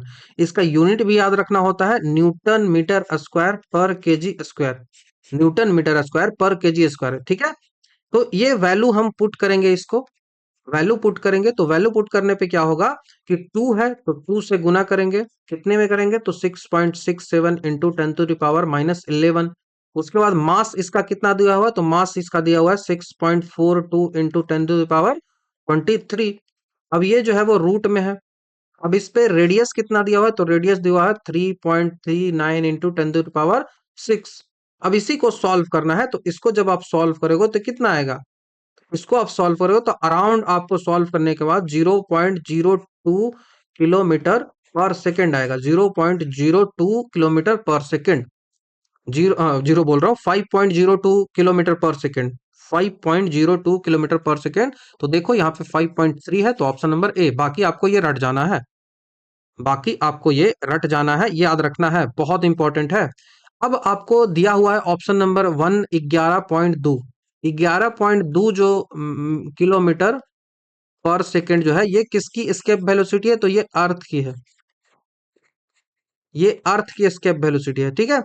उसके बाद जो आपको दिख रहा है 2.4 किलोमीटर पर सेकेंड, ये 2.4 जो है वो किसकी है? तो ये मून की है, चंद्रमा की है, ये मून की है। तो आपको अर्थ का पता चला 11.2 किलोमीटर पर सेकेंड, मून का पता चला 2.4 किलोमीटर पर सेकेंड, मार्स का पता चला 5.02 किलोमीटर पर सेकेंड, ठीक है। 5.02 किलोमीटर पर सेकेंड। तो ये आपको बहुत ज्यादा जरूरी है याद रखना, क्योंकि मार्स पूछ लिया गया है, ठीक है, मार्स पूछ लिया गया है। इसका मतलब ना कि यदि आप 11.2 किलोमीटर पर सेकंड से किसी चीज को फेंक दोगे ना अर्थ से, तो वो फिर अर्थ के ग्रेविटेशन में वापस नहीं आएगी। वो एस्केप वेलोसिटी वही कहलाती है। एस्केप वेलोसिटी वही कहलाती है कि जब वह न्यूनतम वेग, वह मिनिमम वेलोसिटी जिससे किसी ऑब्जेक्ट को यदि फेंका जाता है ना, तो वो अर्थ के ग्रेविटेशनल से बाहर चला जाता है, ठीक है। वो अर्थ के ग्रेविटेशन से बाहर चला जाता है। और यह जो है ना, ग्रह के द्रव्यमान और त्रिज्या पर निर्भर नहीं करता। आप देखो कि ग्रह का द्रव्यमान है, ग्रह की त्रिज्या है, उस पर निर्भर करता है। किस पे निर्भर कर रहा है? तो ग्रह का द्रव्यमान क्या है, मास क्या है, उसकी जो है वो रेडियस क्या है, उस पे निर्भर कर रहा है। फेंकने वाली वस्तु का द्रव्यमान क्या है, उस पे डिपेंड ही नहीं कर रहा है कि आप फेंक रहे हो 4 kg का वस्तु या फिर 400 kg का वस्तु। नो, ये डिपेंड नहीं करता, केवल डिपेंड करता है कि आप कहां से फेंक रहे हो, बस कहां से फेंक रहे हो। तो वो एम पे डिपेंड करता है और उसका रेडियस क्या है उस पे डिपेंड करता है। तो ये आपको ध्यान रखना होगा, ठीक है। अभी यहाँ पे एक फैक्ट याद रख लो, बस उतना ज्यादा डिटेल में जाना नहीं है। आपसे कभी पूछा जाए ना कि escape वेलोसिटी जो होता है, escape वेलोसिटी जो होता है, वो कक्षीय वेग का कितना होता है? जो कक्षीय वेग होता है ना, escape velocity and orbital velocity, दो चीजें होती हैं, ठीक है। एक ऑर्बिट की वेलोसिटी कितनी होनी चाहिए, और उस ऑर्बिट के बाद वो स्केप कर रहा है उसकी वेलोसिटी में क्या अंतर होता है। तो जो पलायन वेग होता है, जो एस्केप वेलोसिटी जो होती है ना, वो कक्षीय वेग का √2 गुना होता है। कक्षीय वेग यदि 1 है, तो ये जो एस्केप वेलोसिटी होगा वो √2 गुना ज्यादा होगा। इसका मतलब कि यदि कोई भी सैटेलाइट है, कोई भी उपग्रह है, उसकी स्पीड को 41 गुना यदि बढ़ा दिया जाए, उसकी स्पीड को यदि 41% बढ़ा दिया जाए, तो वो जो सैटेलाइट होती है ना, वो सैटेलाइट अपना ऑर्बिट को छोड़ देगा। वो अपने सैटेलाइट अपने ऑर्बिट को छोड़ देगा, क्योंकि एस्केप वेलोसिटी √2 है। एक यदि ए है तो ये √2 है, तो बस √2 आपको याद रखना है। बाकी फॉर्मूले पे डिटेल से नहीं जाना है, और हमने बता दिया है कि किसका एस्केप वेलोसिटी क्या होता है। ठीक है, नेक्स्ट सवाल की ओर बढ़ते हैं। नेक्स्ट सवाल पूछ रहा है कि फाइंड द पावर कंज्यूम्ड। खपत की गई शक्ति को बताना है जब v बराबर 220 है और i बराबर 2a है। ठीक है, I बराबर 2a है, तो खपत आपको बताना है। तो देखो, इलेक्ट्रिक पावर जो है वो पावर का फॉर्मूला क्या होता है? पावर का फॉर्मूला होता है वोल्टेज इनटू करंट। करंट मतलब I, वी आई होता है, P बराबर वी आई होता है। तो आपने पावर कैलकुलेशन कर रहा हूं, तो V को कितना है? V 240 है। पावर कितना है? तो पावर जो है वो 2 है, 2 एम्पियर दिया हुआ है पावर, तो 2 एम्पियर दो तो 440 वोट हो जाएगा। ऑप्शन नंबर सी यहां से आंसर होगा। बहुत आसान सा सवाल है, 440 वोट। यदि और अलग हम फॉर्मूले की बात करें, पहला फॉर्मूला तो ये हो गया, दूसरा फॉर्मूला आपको याद रखना है, P बराबर आई स्क्वायर आर। बहुत ज्यादा पूछा जाता है, बहुत ज्यादा पूछा जाता है, आई स्क्वायर आर। आई जो है वो करंट हो गया और आर जो है वो रेसिस्टेंस हो गया। उसके बाद है P बराबर, और फॉर्मूला याद रखना है, भी स्क्वायर बाई आर। भी स्क्वायर बाई आर सारा पावर का ही फॉर्मूला है। पी बराबर भी स्क्वायर बाई आर, पी बराबर भी आई, पी बराबर आई स्क्वायर बाई आर।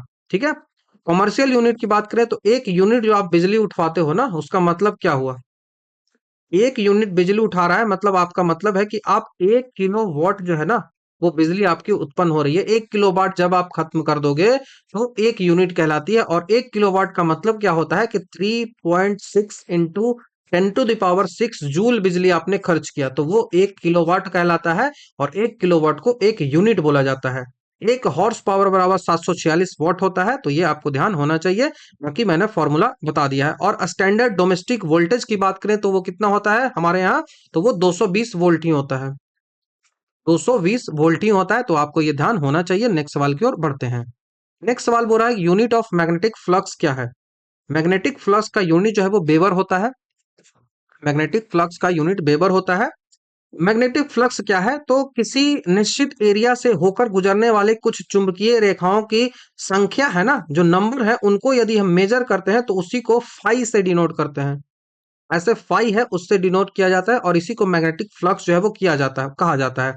तो मैग्नेटिक फ्लक्स क्या है? तो मैग्नेटिक फ्लक्स क्या है कि एक निश्चित एरिया में, किसी बिंदु पर एक निश्चित एरिया में उससे होकर जितने भी मैग्नेटिक रेखाएं गुजर रही है ना, मैग्नेटिक रेखाएं गुजरती है, ऐसे ऐसे ऐसे ऐसे गुजरती है, ऐसे गुजरती है, ऐसे गुजरती है, ऐसे गुजरती है। तो ये मैग्नेटिक रेखाएं जो गुजरती है ना, इसी के बारे में बोल रहा है कि इसकी संख्या को जब डिनोट करते हैं तो वही कहलाता है मैग्नेटिक फ्लक्स। मैग्नेटिक फ्लक्स का भी यदि कभी आपसे फॉर्मूला पूछा जाए तो आपको ये ध्यान रखना होगा।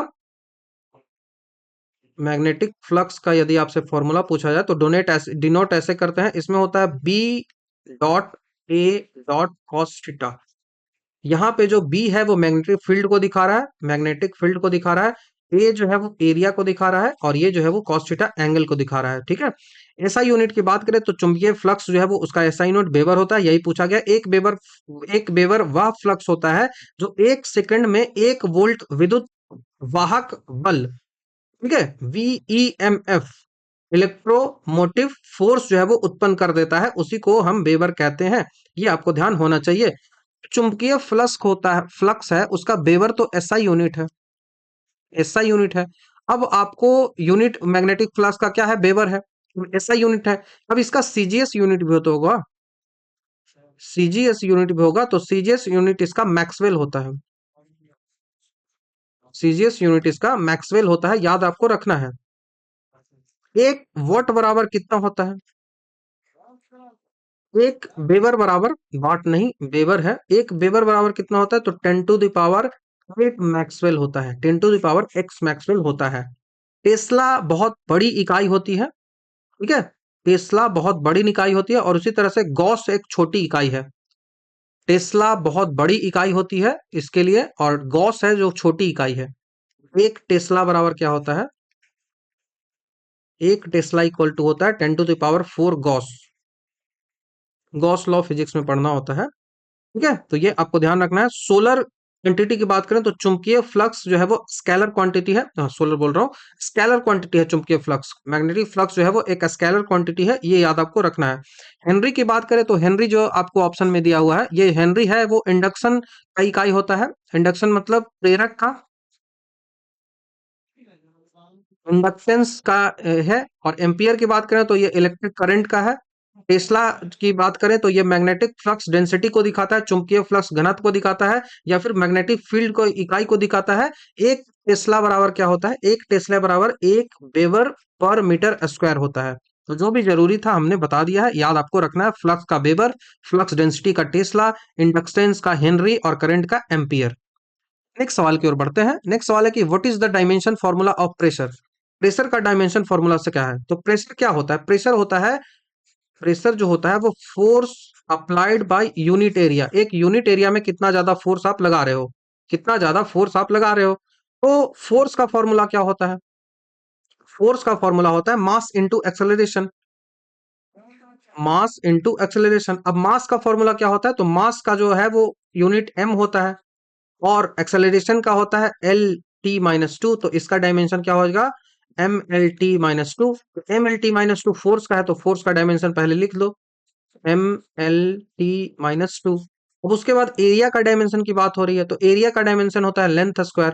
अब ये लेंथ स्क्वायर नीचे है, लेंथ स्क्वायर ऊपर जाएगा तो क्या बनेगा? तो प्रेशर का होगा M L। पहले से एक है, दो नीचे है, तो ऊपर जाएगा तो ऊपर क्या हो जाएगा? माइनस में चला जाएगा, और दो था तो ये एक हो जाएगा, क्योंकि ये दो इधर माइनस में जाएगा, एक पहले से था तो दो घटेगा, तो माइनस में एक चला जाएगा। और ये t-2 तो पहले से ही है, तो M L-1 t-2 ये इसका डायमेंशन फॉर्मूला होता है। तो ये आपको ध्यान रखना होगा। ऑप्शन नंबर सी हमारा आंसर बनेगा। ठीक है, ऑप्शन नंबर सी। ठीक है, ऑप्शन नंबर सी। बाकी M L t-2 मैंने बताया वो फोर्स का है। M L t-2 ये किसका है? तो ये फोर्स का है। हमने दिखाया कि कैसे निकाला जाता है। ये जो है वो किसका है? तो ये प्रेशर का है। ठीक है, और ये जो आपको दिख रहा है M L2t-2 ये जो है वो किसका है? तो ये वर्क का है, कार्य का है। उसी के साथ साथ ये एनर्जी का भी है, तो कार्य और ऊर्जा दोनों का है। पास्कल इसका एसआई यूनिट होता है प्रेशर का, और एक पास्कल बराबर होता है एक न्यूटन पर मीटर स्क्वायर। ठीक है, इसका अदर यूनिट की बात करें तो बार होता है, टॉर होता है, एटमॉस्फेरिक प्रेशर होता है। यह एक स्केलर स्केलर क्वांटिटी है, स्केलर क्वांटिटी है। बाकी स्ट्रेस की बात करें, स्ट्रेस भी पूछा जाता है सवाल कभी कभी। प्रति, शायद बल इसका हिंदी होता है स्ट्रेस का, प्रतिबल ही होता है। स्ट्रेस का जो डायमेंशन फॉर्मूला होता है वो होता है M L t-1 M L-1 t-2। ठीक है, M L-1 t-2, M L-1 t-2 तो सेम प्रेशर के जैसा ही होता है। इस कारण से मैंने यहाँ पे लिख रखा है। नेक्स्ट सवाल की ओर बढ़ते हैं। नेक्स्ट सवाल है कि एक ट्रांसफार्मर किस पे वर्क करता है? ट्रांसफार्मर किस पर काम करता है? तो ट्रांसफार्मर जो है वो केवल और केवल अल्टरनेटिव करंट पे काम करता है। अल्टरनेटिव करंट, डीसी पे वो काम नहीं करता। डीसी तो बैटरी से रिलेटेड है। ठीक है, तो एक ट्रांसफार्मर जो है वो फैराडे लॉ ऑफ इलेक्ट्रोमैग्नेटिज्म पर काम करता है, विशेषकर म्यूचुअल इंडक्शन पर वो काम करता है। ठीक है, इंडक्शन के लिए मैग्नेटिक फील्ड का बदलना बहुत ज्यादा जरूरी होता है, और अल्टरनेटिव करंट जो है वो समय समय के साथ साथ बदलते रहता है, जिससे वेरिंग मैग्नेटिक फ्लक्स जो है वो जरूरी हो जाता है। इस कारण से डीसी पे काम नहीं करता ट्रांसफार्मर। ट्रांसफार्मर के लिए जरूरी है मैग्नेटिक फील्ड का बार बार बदलना, और एसी करंट ही है जो समय समय पर बदलता रहता है, जिससे वैरी होता है मैग्नेटिक फ्लक्स और पैदा होता है ये पूरा मैग्नेटिक फ्लक्स। डीसी जो है वो डायरेक्ट करंट जो होता है वो कांस्टेंट होता है, स्थिर होता है। भले ही डायरेक्ट करंट आपको ऐसे ऐसे लाइट जलता हुआ दिखेगा जब जनरेटर चलता है तो, लेकिन वो नहीं, वो जो डायरेक्ट करंट है वो स्थिर है, कांस्टेंट है। वहीं ये जो एसी ही होता है वो रुक रुक के आती है, रुक रुक के आती है। ठीक है, तो ये आपको ध्यान रखना, बदलते रहती है। वो डायरेक्ट करंट जो होता है वो एक स्थिर चुंबकीय क्षेत्र बनाता है, जिससे सेकेंडरी कॉलर में कोई भी जो इंडक्शन है वो होता ही नहीं। दैट्स वाई जो फैराडे का जो इलेक्ट्रोमैग्नेटिक इंडक्शन है वो काम ही नहीं करता ट्रांसफार्मर पे डीसी को लेकर। इसलिए डीसी को यूज नहीं किया जाता है, एसी को ही यूज किया जाता है। ठीक है, बाकी हम बात करें इन्वर्टर की, तो इन्वर्टर जो है वो माइकल फैराडे का जो सिद्धांत है और निकोला टेस्ला का जो सिद्धांत है उसी पर यूज होता है इन्वर्टर। इन्वर्टर क्या करता है? तो इन्वर्टर जो है वो एसी करंट को डीसी में कन्वर्ट करता है। उसके बाद आपसे पूछा जाए कि डीसी को एसी में कौन कन्वर्ट करता है? तो डीसी को एसी में जो कन्वर्ट करता है वो रेक्टिफायर करता है, वो रेक्टिफायर करता है। तो ठीक है, आपको ये ध्यान रखना चाहिए, रेक्टिफायर। हम बात करें टाइप्स की, तो वोल्टेज बढ़ाना इसका काम होता है, कंट्रोल करना वोल्टेज को बढ़ाना, और वोल्टेज को घटाना। तो ये दोनों काम जो है वो किया जा सकता है ट्रांसफार्मर से। ट्रांसफार्मर की जो क्षमता होती है वो बहुत अच्छी होती है, बहुत उच्च होती है, लगभग 90 95 टू 99% जो है वो होता है ट्रांसफार्मर। और ट्रांसफार्मर का जो कोर होता है ना, जो कोर होता है उसका, वो नरम लोहा, सॉफ्ट आयरन का बना होता है, ताकि वो जो है वो उसका जो है वो हाइस्ट्रोसिस लॉस कम हो। कौन सा लॉस? हाइस्ट्रेसिस लॉस है वो कम हो, इसके लिए ये जो है वो नरम लोहे का बनाया जाता है। तो ट्रांसफार्मर चेंजेस वोल्टेज होता है एसी के लिए ओनली। प्रिंसिपल जो है वो म्यूचुअल इंडक्शन का काम करता है।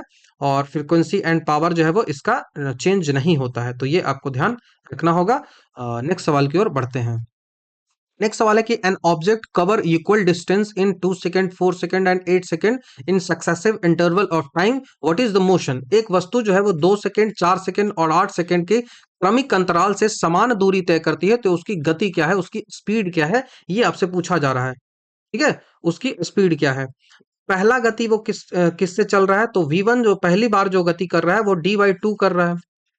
तो d/2 कर रहा है तो वो उसका कितना आ रहा है, d/2 करने से 0.5d आ रहा है। ठीक है, तो उसका पहली बार का जो वेलोसिटी v1 जो है वो कितना आ गया, तो वो 0.5 आ गया। v2 की बात करें तो d/4 है, d/4 डिस्टेंस बाय टाइम होगा ना, तो d/4 करेंगे तो कितना आ रहा है, 0.25 आ रहा है। उसके बाद v3 की बात करें तो वो d/8 8 सेकंड लगा रहा है, तो 8 सेकंड लगा रहा है तो क्या हो रहा है, इसका मतलब 0.125d लगा रहा है। तो हमने देखा कि ये गति है जो ना, स्पीड है वो इसकी कम रही है, स्पीड जो है वो इसकी कमती जा रही है। तो जब भी स्पीड को कमता है, गति जब भी कमती है, तो गति कमने वाला जो एक्सेलरेशन होता है उसको नेगेटिव एक्सेलरेशन कहते हैं, और उसको एक स्पेशल नाम दिया जाता है, रिटार्डेशन, मंदक। तो मंदित ये होगा, रिटार्ड हो गया, तो रिटार्डेशन इसका आंसर हो गया। यूनिफॉर्म मोशन की बात करें तो इसमें सामान्य समय में सामान्य दूरी तय होती है, जैसे 2 सेकंड, 2 सेकंड, 2 सेकंड, तो ये यूनिफॉर्म मोशन होगा। अनयूनिफॉर्म एक्सेलरेटेड मोशन होता है कि इसमें वेग जो है ना वो समय के साथ बढ़ते रहता है। यहाँ पे सेकंड की जगह यदि वेग होता, वेलोसिटी होता, तो वो जो होगा यूनिफॉर्मली एक्सेलरेटेड हो जाता। ठीक है, स्पीड डिक्रीज करता है रिटार्डेशन में, स्पीड इंक्रीज करता है एक्सेलरेशन में, स्पीड कांस्टेंट रहता है यूनिफॉर्म मोशन में। तो आई होप आपको चीजें क्लियर हुई होंगी। नेक्स्ट सवाल की ओर बढ़ते हैं। नेक्स्ट सवाल है कि half life of C14 is 5730 year, तो what fraction remains after 11460 year? Half life जो होता है वो जो रेडियो एक्टिविटी सब्सटेंस होता है वो अपना डिके हमेशा करते रहता है। तो वो डिके के लिए ही, जब वो आधा डिके कर लेता है, अपनी लाइफ आधे कंप्लीट कर लेता है, तो उसी को हाफ लाइफ जो है वो कहा जाता है। हाफ लाइफ जो होता है, हाफ लाइफ को हम डिनोट करते हैं टी हाफ से। और यह वह समय होता है जब कोई भी रेडियो एक्टिव पदार्थ जो है वो अपनी प्रारंभिक मात्रा का आधा रह जाता है। ठीक है, प्रारंभिक मात्रा का आधा रह जाता है। क्या क्या हमको यहाँ पे दिया हुआ है, हमें दिया हुआ है टोटल टाइम, हमें दिया हुआ है 11,460 वर्ष, कि 11,460 ईयर्स के बाद क्या होने वाला है। उसके बाद नंबर ऑफ हाफ लाइफ्स की बात करें, जिसको हम एन से डिनोट कर रहे हैं, तो नंबर ऑफ हाफ लाइफ जो होता है वो क्या होता है, वो होता है by T half, T half. तो हमारा टी क्या है, हमारा टी है 11,460, और हमारा जो है वो टी हाफ क्या है, तो दिया हुआ है 5730, 5730। इसको जब डिवाइड करोगे तो दो आया। ठीक है, ये दो आया। अब जो फॉर्मूला है उस पर आओ। फॉर्मूला है, शेष जो मात्रा होती है वो 1/2 के पावर n होता है। यहाँ पे n बराबर क्या आपने निकाला, n बराबर 2 निकाला, तो 1/2 का पावर 2 हम करेंगे तो 1/4 निकला। 1/4 निकला तो शेष मात्रा आपने निकाल लिया कितना, 1/4। तो ऑप्शन नंबर बी हमारा यहाँ से आंसर बनेगा। तो कभी भी ऐसा सवाल पूछा जाए तो आपको ध्यान होना चाहिए। बाकी C14 डेटिंग की बात करें तो इसका यूज जो है वो फॉसिल फ्यूल को यूज करने के लिए किया जाता है। जो फॉसिल्स फ्यूल बोल रहा हूँ, जीवाश्म के आयु निर्धारण के लिए किया जाता है। डिस्कवरी की बात करें तो विलार्डी लीबे ने कार्बन डेटिंग की खोज की थी। कार्बन डेटिंग, C14 की जो डेटिंग होती है उसकी खोज किसने की थी, इन्वेंशन किसने किया था, तो याद रखना है विलार्ड लीबे। विलार्ड लीबे ने C14 जो है उसकी खोज की थी। इसका लिमिट होता है कार्बन डेटिंग लगभग 50,000 साल पुराने अवशेषों तक सटीकता से जानकारी दे सकता है। तो 50,000 ईयर्स तक की जानकारी वो रख सकता है, तो ये आपको ध्यान रखना होगा। नेक्स्ट सवाल की ओर बढ़ते हैं। नेक्स्ट सवाल है कि वेवलेंथ ऑफ विजिबल लाइट, तो बहुत आसान है, कई बार पूछा गया, 400 से लेकर 750 तक होता है। तो विजिबल स्पेक्ट्रम की बात करें तो विद्युत चुम्बकीय स्पेक्ट्रम का वह हिस्सा है जो मानव अपनी आंखों से देख सकता है, और ये जो होता है 380 नैनोमीटर से लेकर 380 नैनोमीटर से लेकर 750 नैनोमीटर तक जाता है। 380 नैनोमीटर जो होता है वो वायलेट कलर का होता है, और 350 नैनोमीटर जो होता है वो रेड कलर का वेवलेंथ होता है। तो विल के अनुसार 400 से 700 तक जा सकता है।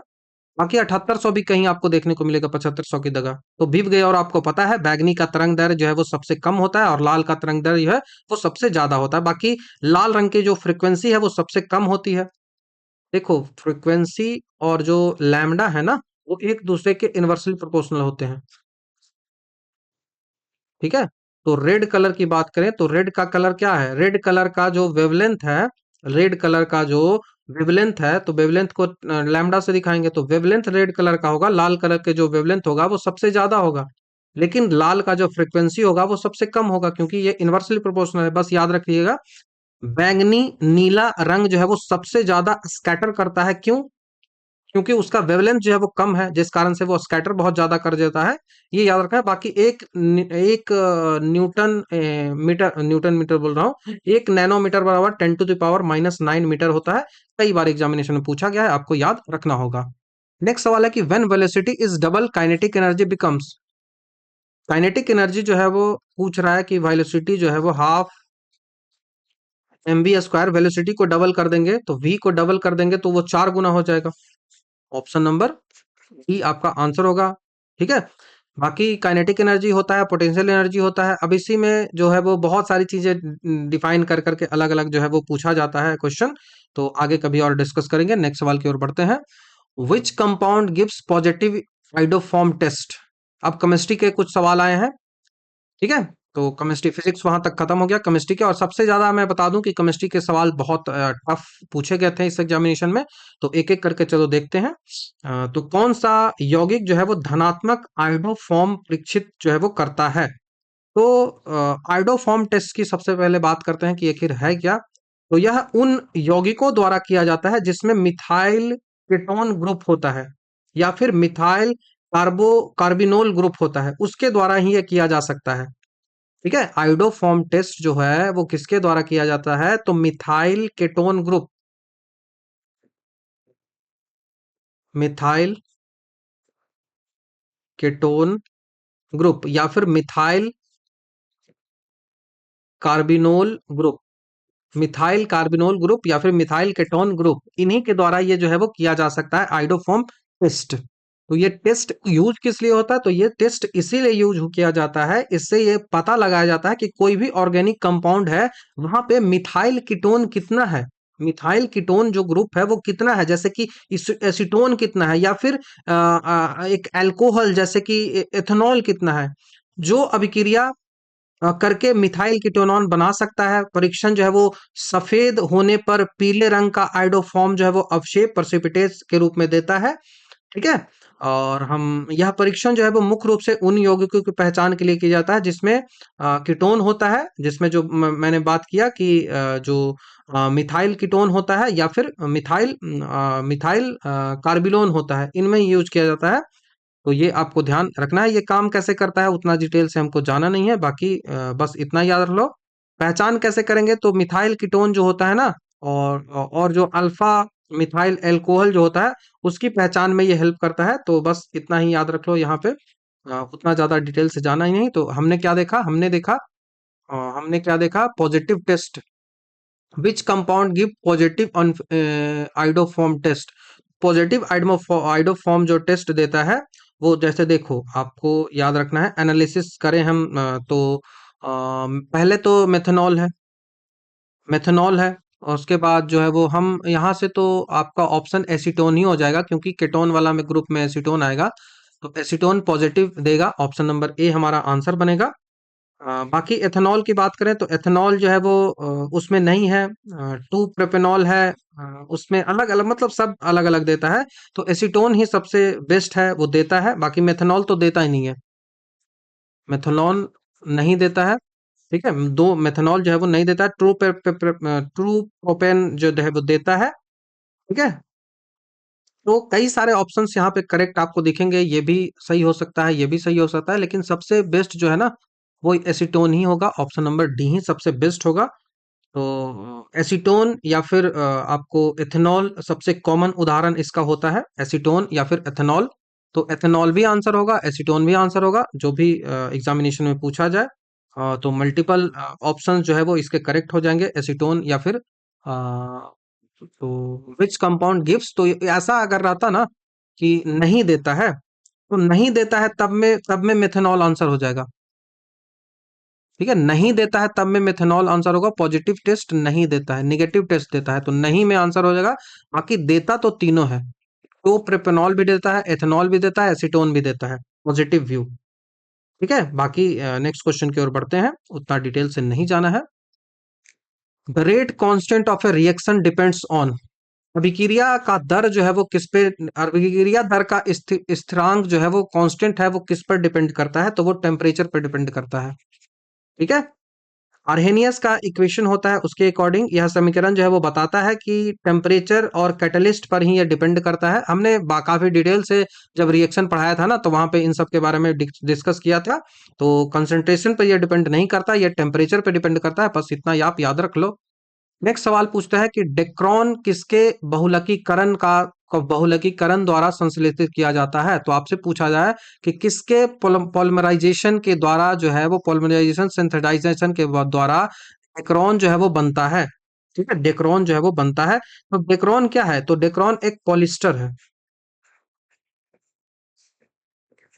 डेक्रोन एक पॉलिस्टर है, याद आपको रखना है।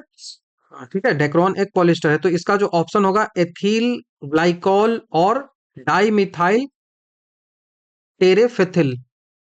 तो इसका ऑप्शन नंबर बी आपका आंसर होगा, बस रट लेना है, ज्यादा डिटेल से नहीं जाना है। ठीक है, डेक्रोन जो है वो इसका जो निर्माण होता है ना, मोनोमर की बात करें, तो इसका इथाइल ग्लाइकोल और टेट्रा टेट्राफेथिल एसिड होता है।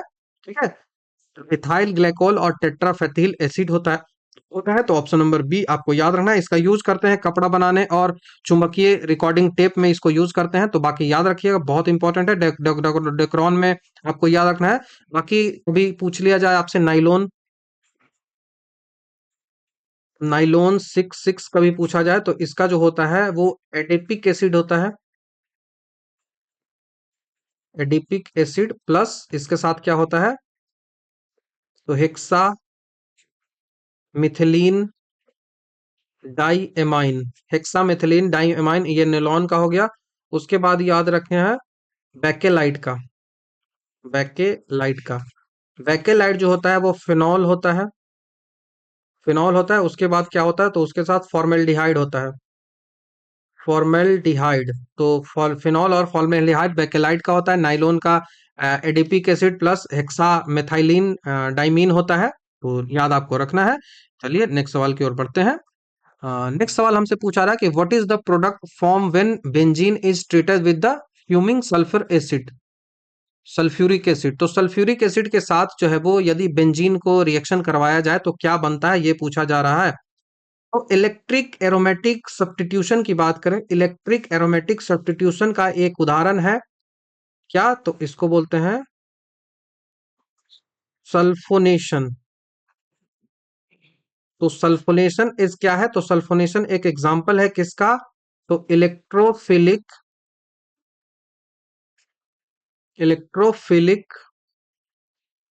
Aromatic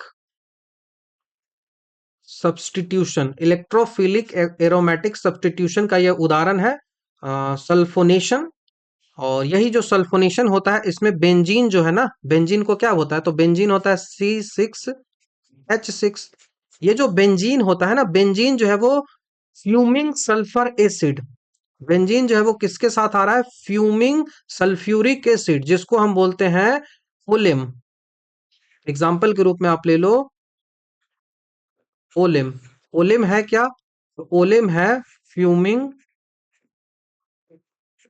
fuming sulphuric acid, fuming sulphuric acid है ओलेम। और ये जो है वो इसका फॉर्मूला होता है H2S2O7, H2S2O7, ये जो है वो फ्यूमिंग को ओलेम कहते हैं, ये भी सवाल पूछा जाएगा। तो फ्यूमिंग सल्फ्यूरिक एसिड को एलोम भी कहा जाता है। तो इसके साथ जैसे ही अभिक्रिया जो है वो करवाई जाती है, तो बेंजीन का रिंग जो है ना, वो एक हाइड्रोजन परमाणु, बेंजीन का जो रिंग है वो हाइड्रोजन परमाणु एक SO3H ग्रुप के द्वारा रिप्लेस कर दिया जाता है। ठीक है। तो इस वो बेंजीन का जो रिंग है वो SO3H ग्रुप के द्वारा, हाइड्रोजन परमाणु के द्वारा रिप्लेस कर दिया जाता है। तो ये आपको ध्यान रखना है, और इसको इलेक्ट्रोफाइल कहते हैं। इसमें जो SO3 सल्फर ट्राइऑक्साइड जो बनता है वो मुख्य रूप से इलेक्ट्रोफाइल के रूप में बनता है। SO3 जो बना, जिसको हमने कहा कि सल्फर ट्राई ऑक्साइड बना, ये किस फॉर्म में बनता है? तो ये इलेक्ट्रोफिल के रूप में बनता है। इलेक्ट्रोफिल के रूप में बनता है। तो इलेक्ट्रोफिल आपको याद रखना है। तो यहां से हमारा आंसर क्या बनेगा? Benzene sulphonic acid. Benzene sulphonic acid ये हमारा आंसर बनेगा। ऐसे करके ये पूरा होता है, तो ये आपको ध्यान रखना होगा, benzene sulphonic acid, बेंजील sulphonic acid. बाकी और हम जो कुछ एक्स्ट्रा फैक्ट की बात करें, तो जो ओलेम है, जिसको H2 ओलेम जो है, जिसको आपने H2S2O7 कहा,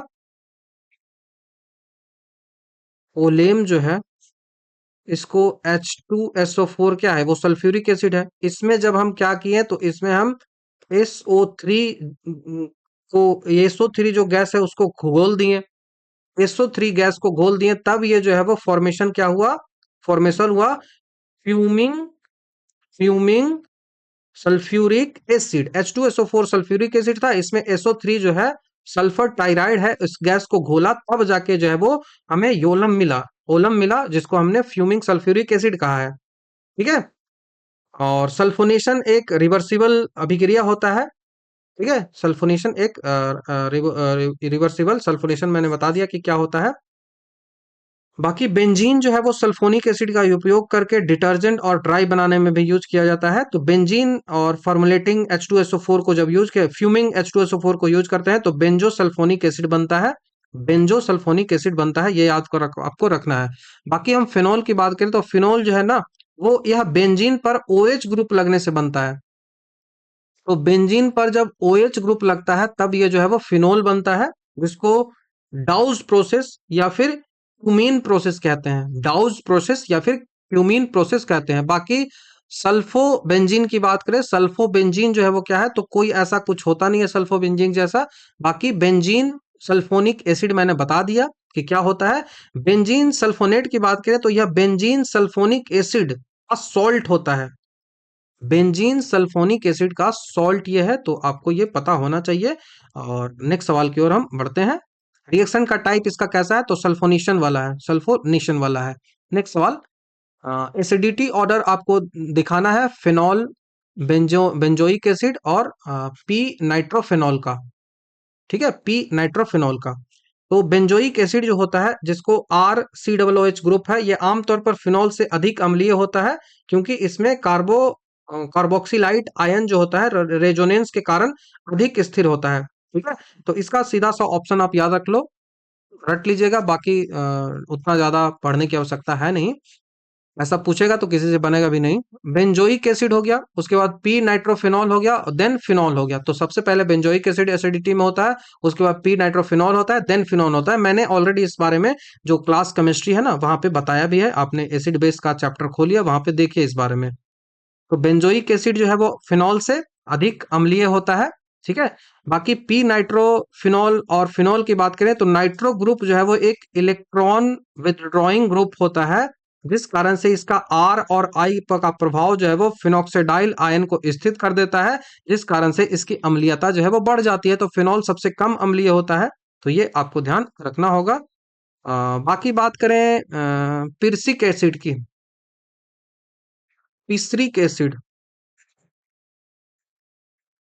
पिस्रिक एसिड जो होता है 2,4,6 टेट्रा प्री नाइट्रोफिनॉल है, वो सबसे सबसे शक्तिशाली अम्लीय फिनॉल है। कुछ जो है वो कार्बोक्जिल एसिड से भी अधिक अम्लीय होते हैं। कार्बोक्जिलिक एसिड है, उससे भी अधिक होता है। तो पेरिक एसिड जिसको हम क्या बोलते हैं? इसको हम बोलते हैं 2,4,6 ट्राई नाइट्रोफेनॉल। ट्राई नाइट्रोफेनॉल ये जो है वो सबसे ज्यादा शक्तिशाली फिनॉल है। सबसे शक्तिशाली अम्लीय फिनॉल कौन सा है? तो ये यही है जिसको पिरसिक एसिड हमने कहा है। ठीक है, पिरसिक एसिड कहा है। तो भी ध्यान रखिएगा। बाकी नेक्स्ट सवाल की ओर हम बढ़ते हैं। नेक्स्ट सवाल है कि निम्नलिखित में से कौन सा एक न्यूक्लियोफिनिक प्रतिस्थापन अभिक्रिया नहीं है? न्यूक्लियोफिनिक सब्स्टिट्यूशन रिएक्शन नहीं है, ये आपसे पूछा जा रहा है। तो सब्स्टिट्यूशन वर्सेस एलिमिनेशन की बात करें तो सब्स्टिट्यूशन में क्या होता है कि एक ग्रुप हट जाता है और दूसरे की जगह आ जाता है। बाकी एलिमिनेशन में कुछ अणु जो है, अणु के कुछ हिस्से बाहर निकल जाते हैं और डबल या फिर ट्रिपल बॉन्ड बनाते हैं। तो जो सब्स्टिट्यूशन और एलिमिनेशन आपको समझ में आ गया। एलिमिनेशन का मतलब हुआ हट जाना और सब्स्टिट्यूशन का मतलब कि दूसरा आ जाना। तो E2 जो रिएक्शन है, E2 जो रिएक्शन आपको यहाँ पे दिख रहा है, ये जो है वो एक एलिमिनेशन क्रिया है जहां पे बेस जो प्रोटॉन है वो हटता है और लिविंग ग्रुप बाहर निकलता है जिससे एल्केन बनता है। और ये सब्स्टिट्यूशन तो नहीं होगा। ठीक है, ये सब्स्टिट्यूशन तो नहीं होगा। तो न्यूक्लियोफिल सब्स्टिट्यूशन रिएक्शन की बात हो रही है। तो जो हम बात करें एलिमिनेशन टू जो है वो नहीं है, तो नॉट ही पूछ रहा है, तो एलिमिनेशन टू नहीं होगा, ऑप्शन नंबर डी। बाकी जो और ऑप्शंस बच रहे हैं वो सारे के सारे हैं विल्सन ईथर सिंथेसिस। ये जो है वो एक एसएन जो सब्स्टिट्यूशन अभिक्रिया होती है, बहुत डिटेल से नहीं जाना है। बाकी SN1 और SN2 दोनों ही न्यूक्लियोफिलिक सब्स्टिट्यूशन के प्रकार ही होते हैं। तो ऐसा एग्जैक्ट आएगा तभी बन पाएगा, अदरवाइज ज्यादा कुछ इसमें आप कर नहीं सकते हो। नेक्स्ट सवाल की ओर बढ़ते हैं। कितना आगे आगे आखिर आदमी कितना पढ़ सकता है ना, और सब्जेक्ट भी तो पढ़ने हैं ना। तो FeCl3 की उपस्थिति में बेंजीन को Cl2 के साथ अभिक्रिया करवाने पर FeCl3 की भूमिका क्या होती है? सवाल ये पूछा जा रहा है। एक FeCl3 जो है वो एक ल्यूविस एसिड है। हमने इस बारे में आपको बताया भी है। एक ल्यूविस एसिड है। इसमें क्या होता है कि Cl2 के साथ अभिक्रिया करने पर जैसे ही ये Cl2 के साथ अभिक्रिया करता है तो इस अभिक्रिया के बाद बनता क्या है, तो FeCl4 नेगेटिव एंड Cl का आयन बनता है। जिसको हम कौन सा आयन बोलते हैं? तो इसको हम बोलते हैं क्लोरोनियम। क्लोरोनियम आयन इसको कहा जाता है। तो Cl प्लस एक शक्तिशाली इलेक्ट्रोफाइड है जो कि बेंजीन रिंग पर अटैक करता है और बिना FeCl3 के Cl2 बेंजीन के साथ अभिक्रिया नहीं कर सकता है। तो ये आपको ध्यान रखना है। तो यहां से हमारा आंसर बी बनेगा। ये जो है वो जनरेट करता है Cl plus electrophile. Cl plus electrophile बस। और उतना डिटेल से हम जा नहीं सकते हैं। इसी तरह से जो फिडेल क्राफ्ट अभिक्रिया होती है जिसमें AlCl3 का उपयोग इलेक्ट्रोलाइट जो है उसके रूप में किया जाता है। तो नेक्स्ट सवाल की ओर बढ़ते हैं। Which of the following molecules has zero dipole moment? Zero dipole moment किसके पास होता है? तो CO2 के पास होता है। याद रख लो, रट लो एकदम। डाइपोल मोमेंट होता है द्विध्रुवीय आघूर्ण है। ये जो है वो ज्योमेट्री पर निर्भर करता है कि अणु का ज्योमेट्री क्या है, और उतना हमको जानना है नहीं ज्योमेट्री के बारे में। तो CO2 की संरचना के बारे में मैं आपको बता दूं तो CO2 जो है वो लीनियर संरचना में होता है। डबल बॉन्ड, डबल बॉन्ड, ऐसे CO2 जो बनता है। तो इस लीनियर संरचना में कार्बन और ऑक्सीजन के बीच दो ध्रुवीय बॉन्ड एक दूसरे के ठीक विपरीत दिशा में बनते हैं, जिससे एक दूसरे को जो प्रवाह है उसको कैंसिलेशन कर देता है, और जो CO2 का जो जो डाइपोल मोमेंट है वो जीरो हो जाता है। ठीक है। बाकी H2 हमने इस बारे में बताया भी है केमिकल रिएक्शन में। आप केमिस्ट्री का लेक्चर खोल के देखो। ये जो H2O है ना, इसको याद रख लो। H2O जो है वो बेंट हो जाता है।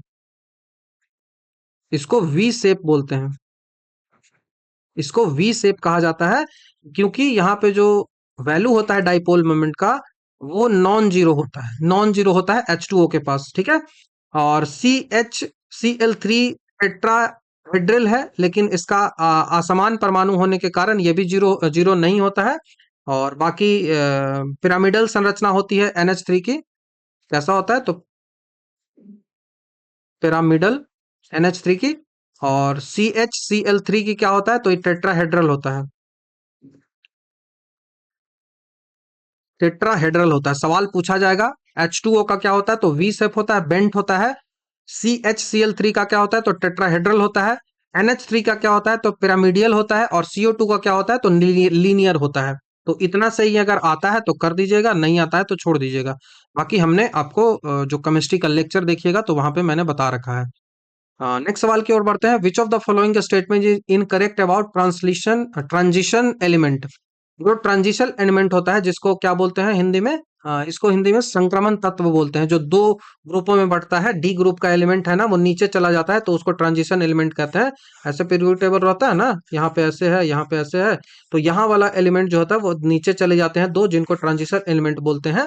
उसी के बारे में आपसे पूछा जा रहा है। ट्रांजिशन एलिमेंट जो होता है ना, वो ऐसे एलिमेंट होता है जिसमें आंशिक रूप से पार्शियली फील्ड डी होता है। पार्शियली फील्ड डी कैप डी कक्षक होता है। पार्शियली फील्ड डी कक्षक इसमें होता है, तो ये आपको ध्यान रखना है।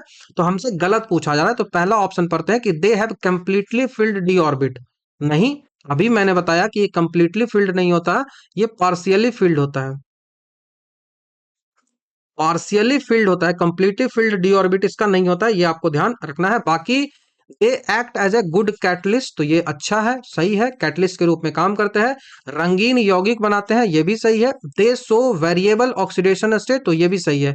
जब ऑक्सीडेशन स्टेट के बारे में मैंने बताया था तो इस बारे में काफी डिटेल से बताया भी था, तो आपको ये ध्यान रखना है। अगर डी कक्षक पूरी तरह से भरा होगा मतलब D10 होगा, संक्रमण तत्व की परिभाषा में नहीं आएगा, क्योंकि Zn, CD, Hg कभी कभी नॉन टिपिकल ट्रांजिशन एलिमेंट भी कहा जाता है। तो ये आपको ए हमारा गलत हो जाएगा। नेक्स्ट सवाल की ओर बढ़ते हैं। नेक्स्ट सवाल है कि कॉपर जो है वो कॉपर एंड टीन से क्या बनता है। कॉपर एंड टीन किसका मिश्र धातु है, तो कॉपर एंड टीन जो है वो कांसा का है, ब्रॉन्ज का है। ऑप्शन नंबर सी आपका आंसर बनेगा, bronze. Bronze copper and teen होता है। वहीं ब्रास की बात करें जिसको पित्तल कहा जाता है, ब्रास ये जो है वो कॉपर एंड जेडन का होता है। कॉपर एंड जिंक का होता है जिसको जस्ता कहा जाता है। ठीक है, कॉपर एंड जिंक का होता है। बाकी जर्मन सिल्वर की बात करें, जर्मन सिल्वर की बात करें तो इसमें सिल्वर नहीं होता, इसमें कॉपर होता है, इसमें जिंक होता है और इसमें निकेल होता है। कॉपर जिंक निकेल इसमें होता है, सिल्वर नहीं होता है। और बार बार ये सवाल जो है पूछा जाता है।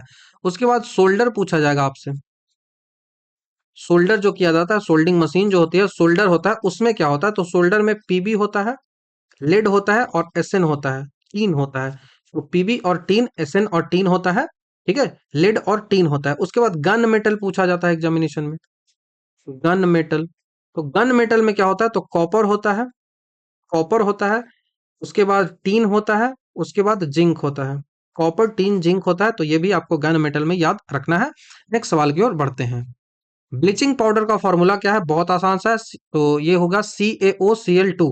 CaOCl2, ऑप्शन नंबर सी आपको याद रखना है। ब्लीचिंग पाउडर जिसका केमिकल नाम है कैल्शियम हाइपोक्लोराइड।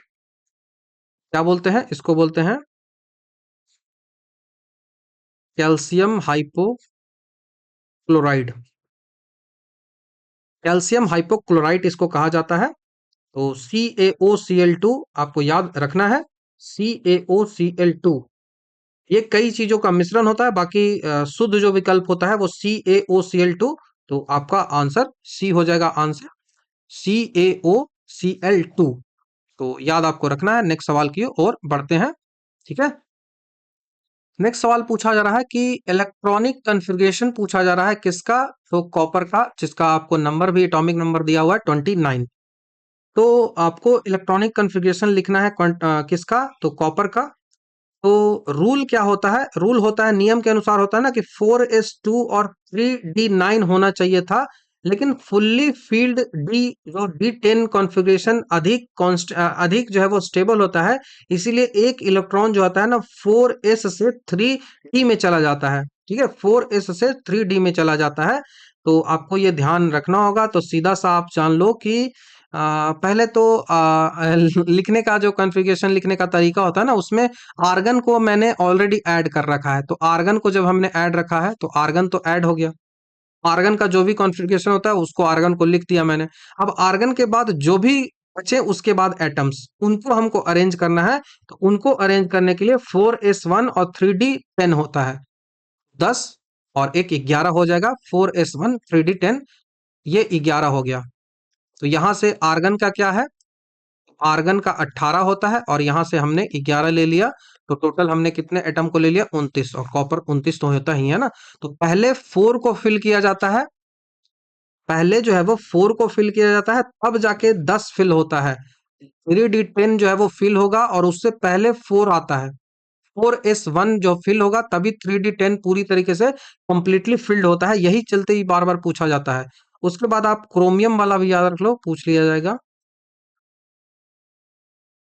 क्रोमियम जिसको जेड, इसका वैल्यू है, एटॉमिक नंबर इसका 24 है। तो इसको आर्गन 18 तो हो गया, अब 18 के बाद और बढ़ाना है, तो 4s1 हो गया, 19 हो गया। उसके बाद 3d5 हो गया, 3d5 होगा तो 5 एक 6 हो गया, 18 6 24 हो गया। ऐसे लिखा जाता है। तो ये हमेशा ध्यान रखिएगा, कभी पूछा जाए तो ध्यान होना चाहिए। नेक्स्ट सवाल है कि what is not an electrolyte, कौन सा जो है वो इलेक्ट्रोलाइट नहीं है। तो जो पदार्थ पानी से घुलने पर आयन में टूट जाते हैं और बिजली का संचालन करते हैं वो इलेक्ट्रोलाइट्स होते हैं। तो ग्लूकोज जो है वो इलेक्ट्रोलाइट्स नहीं है, ऑप्शन नंबर बी आपका आंसर हो जाएगा। ग्लूकोज जो है वो एक कोवेलेंट बॉन्ड यौगिक कहता है, कोवेलेंट सह संयोजक यौगिक है जो पानी में घुलने पर अणुओं के रूप में ही रहता है, आयनों में टूटता नहीं है, इसीलिए बिजली का संचालन भी नहीं करता। तो आई होप आपको क्लियर हुआ होगा। तो ये 30 नंबर का सवाल था। नेक्स्ट जो पार्ट इसका आएगा यहीं पे इसको मैं कंप्लीट करता हूं। तो ये रहा पूरा वीडियो, जिसमें हमने काफी डिटेल से जो भी क्वेश्चंस थे, 30 क्वेश्चन पूछे गए थे, कई क्वेश्चन टफ भी थे और कई क्वेश्चन आसान भी थे, उन सबको जितना पॉसिबल था हमने डिस्कस किया। तो आई होप चीजें आपको क्लियर हुई होंगी। तो thank you very much. Next video में आपसे जल्द ही मिलता हूं।